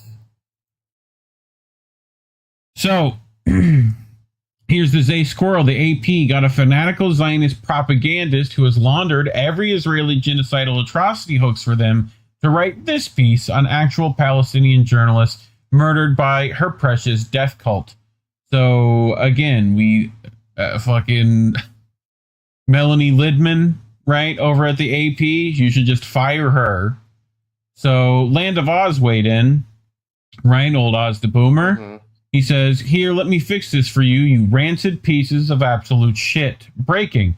4 journalists, including a freelancer for AP, are among 8 butchered in yet another merciless, inhuman, cold-blooded Israeli strike on southern Gaza's Nasser hospital. This is not defense, it is calculated slaughter, an obscene act of brutality against the very people who dared to bear witness. Fucking insane. So, here's this I found. So, Israeli propaganda is run on 2 channels, one for foreign consumption, another for domestic bloodlust. In English, the Zionist press spins the double strike on Nasser hospital, killing journalists, medics, and patients as a mistake. The language is sanitized, made to sound like an unfortunate accident in the fog of war. In Hebrew, the same strike is celebrated. Outlets openly brag about hitting the hospital twice, describing it as a terrorist headquarters and boasting about eliminating people inside, including those they admit were disguised as journalists. The target wasn't a battlefield, it was a medical complex filled with the wounded, reporters, and first responders. This is the operational doctrine of the occupation in one language, deny and apologize in the other, boast and incite. It's not confusion, it's the deliberate duality of a regime that knows its crimes won't survive a single consistent telling. Right? And here's the Jerusalem Post, right? IDF admits mistaken attack on hospital, killing journalists. Right? Oopsies. A big old oopsies, right? So, again, you know, this Netanyahu claims to value their work of the journalist, right? More of this kind of nonsense. So, but, yeah, I mean, Hassan Duhan was shot by Israeli forces in a Mawasi area of Khan Yunis, right? That was the other member. So, but, here's Netanyahu. Israel deeply regrets the tragic mishap that occurred today. Israel values the work of journalists. Military authorities are conducting a thorough investigation.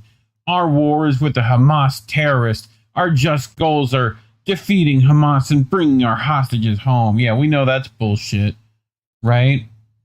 But meanwhile, right, what actually happened was the fighters claim the attack on the terror headquarters, Nasir, was approved and coordinated with the senior command. So it ain't no mistake. They motherfucking knew. And, like, they're complaining that they're apologizing, essentially. Right? So, Channel 14 reported that Sayeret Golani, who ordered the mass slaughter of civilians and journalists, are angry at Netanyahu's characterization of the attack as a mishap. Right? So, they're like, nah, motherfucker, stand on business. We did that shit. Right. Like... And I've seen other sentiments from Israelis for the same shit. You know, like, be proud that we're conquering. You know? Fucking vile. So, here's another will, right, dedicated to the child of a slaughtered journalist, right, Mayum Abu Daka and her only son, right? She writes to her son, "My heart and soul, my son, I want you to pray for me and not cry over me so that I may remain at peace. I want you to make me proud, be smart, excel, stand tall, and become a successful man, a businessman worthy of the name, my beloved. Promise me, Mama, that you won't forget me. I did everything to make you happy, to see you smiling and comfortable, to give you all that I could. And when you grow up, marry, and have a daughter, name her Mariam after me. You are my love, my heart, my support, my soul, my son, the one who always makes me proud, and whose good reputation brings me joy. And Gehath, my dearest, your prayers, never abandoned them. Your mother, Mariam." So, another will to a child I've had to read. As well as her, Al Jazeera's photojournalist Mohammed Salama was just killed in the horrific Israeli attack on the medical complex, as well as Hassam al-Masri, Reuters cameraman, right? And here he is taking this heart-shattering video of himself near his destroyed house a year and a half ago, right? So here we'll play this briefly. My home was here, my life was here, but life ended when the occupation destroyed everything I once had in this place. The place is desolate, utterly desolate. Life was once here. Children once played here. People once lived here. Yes, life was here, but now life has ended. Where are the houses? Where are the children? Where are the people who lived in this place? It is a desolate place. It is a dark place. Nothing remains here but the ruins we weep over. We weep over them. I mean, these are the journalists that Israel does not want people seeing.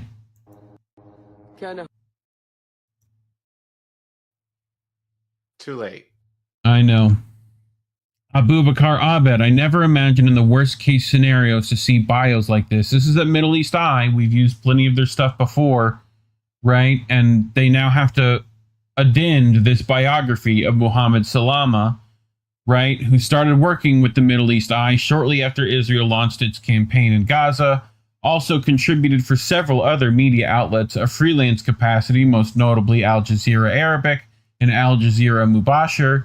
He was killed along with 4 other journalists and at least 15 other people as a result of an Israeli double-tax strike on the Nasir Hospital, southern Gaza, on the 25th of August. So one of the journalists Israel murdered today reported on Israel murdering a critical witness in the paramedic massacre investigation, which we also covered. I don't know if you remember that, Care Bear, where they assassinated Palestinian Red Crescent members, right? So yes. Even journalist Ahmed Aziz, who reported on Israel shooting dead 12-year-old Muhammad Bardawil, a key witness to Sayat Golani's perpetration of the largest massacre of aid workers in decades, was later killed on the orders of the same unit, right? So, yeah. But I wanted to bring this because I think people have to see it. This is, I think, as damning as Collateral Murder from WikiLeaks, right? Which they literally locked up Julian for, publishing, right? So they essentially killed people, and as they are trying to help the injured, they kill the paramedics.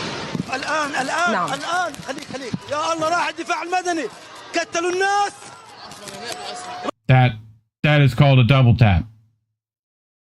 That is what war crimes we committed in Iraq and Afghanistan. Now happening again. So I think that's important video to show. right? So, and their Al Jazeera has other footage that I'm not going to bring because it's Al Jazeera closer to that angle, literally within that like stairwell. And like you literally see the explosion happen. So pretty much there's no denying that that war crime happened, regardless of what it was. So anyway, Dave DeCamp reminding people that the U.S. State Department refused to comment on this double tap strike on the Nasir hospital, because of course they did. Guess what, Collin? They referred us to the government of Israel. That's, again, we defer you to the fucking lying maniacs. That's what we're doing, right? As they did the same thing with Anas al-Sharif. They're like, nah, we ain't saying shit, dude. Ask them. It's like, no, you ask them. Anyway. The U.S. likely provided Israel with the munitions used to bomb the hospital, as Israeli military officials have said that both strikes in the hospital were launched from a tank. And since the start of Israeli genocidal war in Gaza, the U.S. provided Israel with tens of thousands of shells for its Merkava tanks. The double-tap strike was caught on video, which showed rescue workers and journalists who arrived at the scene of the initial strike being hit. The Israeli military is claiming that the attack targeted a Hamas camera, but it offered no evidence, and the initial strike killed a Reuters cameraman, Hussam al-Masri, who was filming from the site. So this is Imad Abul Hakim al-Shair, a Gaza civil defense crew member and father of 3, was killed this morning, and 7 other first responders were injured when rescuing victims at the initial strike on Nasir complex, right? So, and you saw this guy in the video, right? This is Abdullah Amir holding the camera of journalist Hussam al-Masri. He was the first to reach the site of the initial strike, where he found his colleague killed, and the camera turned into a silent witness to the crime. Moments later, civil defense teams and fellow journalists arriving to document the massacre, only for Israel to strike again, killing them too. Live on air, the camera was killed, but the truth will never die. So again, there's this double tap strike on the Nasir hospital in Gaza, which killed 5 journalists, including staff working for the AP, Reuters, NBC, and Al Jazeera. Is a potential violation of international law. The attack targeted a civilian building, specifically a hospital, in a reckless double tap strike that killed civilians, with rescue workers and journalists among them, all categories that should be protected under international law. While the IDF, which has killed about 200 journalists already in the Gaza war, immediately attempted to suggest the killing of civilians had been an error, the reality is that it appears to be policy and not a mistake. The attack comes barely 2 weeks after renowned Al Jazeera journalist Anas al-Sharif was killed along with 4 of his media colleagues in front of Al-Shifa Hospital in Gaza. Mondoweiss, Israeli army says it does not target journalists after targeting and killing 5 journalists. It's like a fucking Onion headline. You know? This is Laura, Normal Island News, with a bit of sarcasm because gallows humor is necessary. Israel accidentally bombed journalists in a hospital and then accidentally bombed the rescuers. It was a big oopsie poopsies. Let's be honest, who hasn't accidentally launched a suicide drone in a hospital, taking out a bunch of journalists who were live on air, and then accidentally launching a follow-up strike that took out the rescuers? That's a very easy mistake to make. Was made by Israel today, and predictably, all of the worst people are giving the IDF a hard time. The IDF double-tapped the Nasir hospital in what appears to be an unfortunate case of misidentification. It's unclear if the drone operator mistook the hospital for a school or a food distribution center. Israel has only accidentally bombed the Nasir hospital 8 times, so it's not like it makes the habit of this sort of thing. Israel is so sorry about the latest incident that it hasn't even faked evidence and claimed the journalists were Hamas. No, it has held its hands up and promised to investigate itself. It looks forward to finding itself not guilty, just like it did all these other times it bombed hospitals and journalists and schools and refugee tents and people in aid cubes, and, well, you get the picture. Israel is the unluckiest country in the world, and you should cut it some slack. If you had had this much bad luck, you would want people to ease off you. The Twitter account of Israel's foreign ministry believes in accountability so strongly that it dedicates about 50% of its output to claiming Western journalists are lying about the starvation in Gaza. I therefore have no doubt that Israel's investigation into its own crimes will be just as credible as Donald Trump's handling of the Ghislaine Maxwell thing. If only the UK understood justice as well as Israel and the US, Lucy Connolly could have found herself not guilty and saved an awful lot of bother. Sadly, we have some way to go to catch up to the only democracy in the Middle East and its obedient vassals. Israel takes such care to avoid harming uninvolved individuals that it had only killed 274 of the journalists that were revealing its war crimes.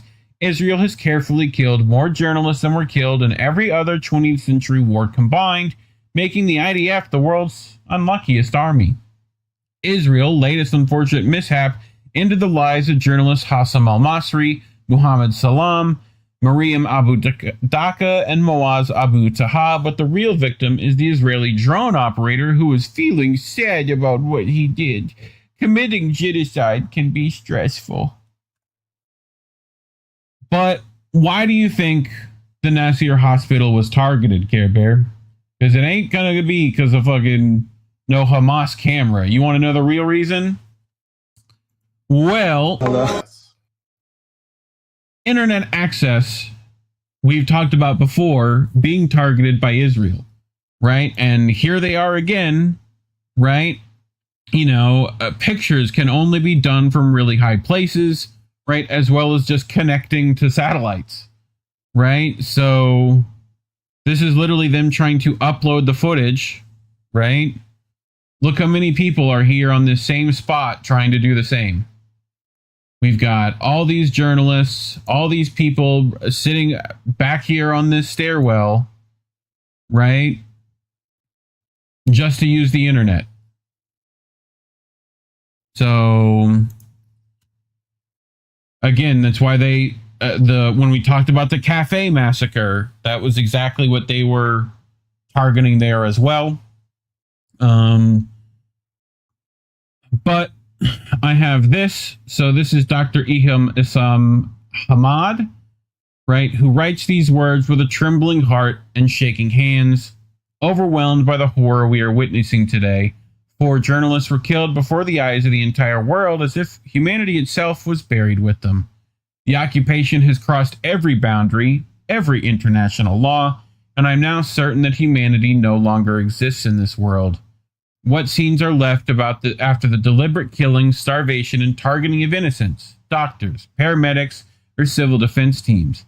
They want to silence every voice and eliminate every witness. Even my thoughts are clouded. I find myself wondering how my term will come in this genocide. Will it be under the bombing or by direct targeting? They have broken our minds and exhausted our souls. We ask for nothing from this world that has abandoned us. Thank you to a world that has betrayed its own humanity. Our bodies and spirits are torn apart, waiting only for mercy from above after losing all hope in yours. So, thoughts, Care Bear?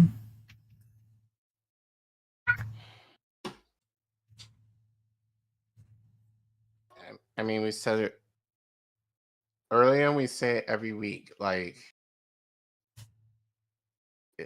it sucks that we have to pretty much do this at least once a month. Yep. And, you know, like, and I said to you last night, because you were kind of doubting to talk about this, but I was like, if we don't, then no one else is going to really, because at this point, it's just becoming like a regular Wednesday for us. Like, in terms of talking about stories like these people, again, they're just so detached from this issue now, or seemingly so, that it's almost like people are getting tired of it. Yeah. And I get it. But at the same time, it's like it's getting so tiring that they just rather talk about something else. Well, it's literally stuff like this. And I think especially if it's information warfare. I'm not quite done. But like people are literally war weary, you know? Right, So, but you think the difference with this story is because then again, the World Central Kitchen employees, it got a little bit of fanfare in the mainstream media, but it kind of died off very quickly. So it's like, of course we were expecting, this to happen. But again, it's like people are just so distracted now that it's just like the mainstream media know, and I also argue independent media too knows that they can get away with it because no one is thinking about Palestine. So yeah, it's same shit, different day. Yep. Until there literally won't be any left for us to like remember, you know? So yeah. And then we'll be talking about it in Lebanon, and we'll be talking about it in Syria. Like, this is not over, you know? And hopefully it's not over for the people of Palestine either. I would like it to not be that case, but, you know, the future is bleak, unfortunately. But talking about it is certainly why YouTube's demonetized us. So you can scan that QR code, go to ko-fi.com/Indie News Network. We appreciate any support you can give monetarily, but more importantly, share the video. Send this to people who need to like see this. Like the video, subscribe to the channel if you haven't already. Leave a comment, you know, leave your words for the fallen. But otherwise, thanks for watching. Well, that's it. We did it. Another week. We did it. Another week. Hopefully I don't have another fucking eulogy stream next week. It would be nice. Like, it's starting to get to me for sure. But yeah. Anyway, Nilo Nostrum, that's the point. Get tired, stop caring. Yep. Kill your egregores. Israel has lost its right to ever exist. I'm with you. Vicky Adams, the Geneva Convention calls targeted rescuers a war crime. Yep. That is correct. Not that we follow that fucking convention. Right. So, but yeah, people were talking about collateral murder. You seen that? Were you there during that? Like, I remember that. No. I mean, it's literally why like Cameron got fucking, I mean, they literally tried him for war crimes and stuff. It's all based off WikiLeaks' exposure of that, you know? Starting with collateral murder, which is like, you know, helicopter comes, kills people, right? They wait till, you know, like rescuers arrive, then they kill them, right? Like that's classic double taps. But, and that's what's happened here. Yeah, Vicky Adams' double tap was also first seen collateral murder video. Yep. So, which we played before. I think me and Indy did. So, but anyway, yeah, despicable stuff yet again. So, but anyway, since Indy is in the chat, I see him. You're welcome to tell people what's coming up. I don't know if you've heard back from Jesse, whether you're doing something tomorrow. But otherwise, Sunday, we'll be back for How Do We Miss That? You know? So, anything you got coming up, Care Bear? I don't think so, right? Nope. Cool. No. Well, you can always follow our socials, right? At Get Indie News on Twitter. We have a link tree in the description below. You can follow us on there.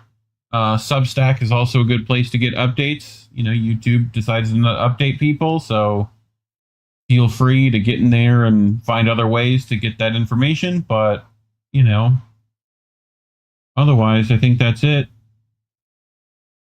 So, as always, kids, remember, labels are bad.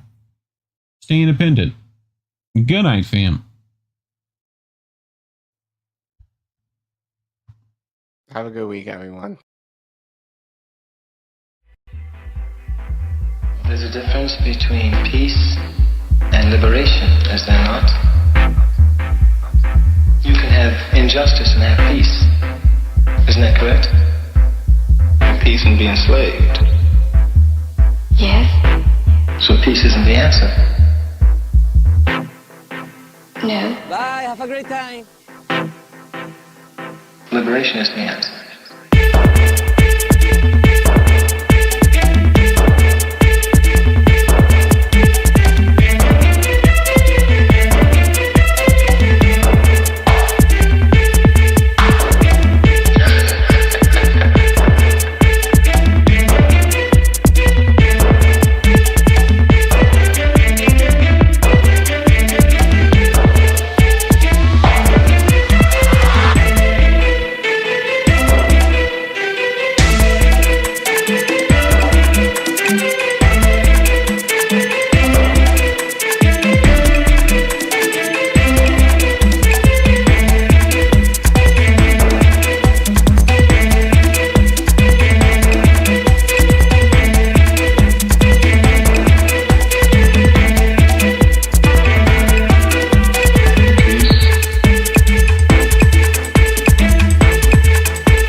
Thank you.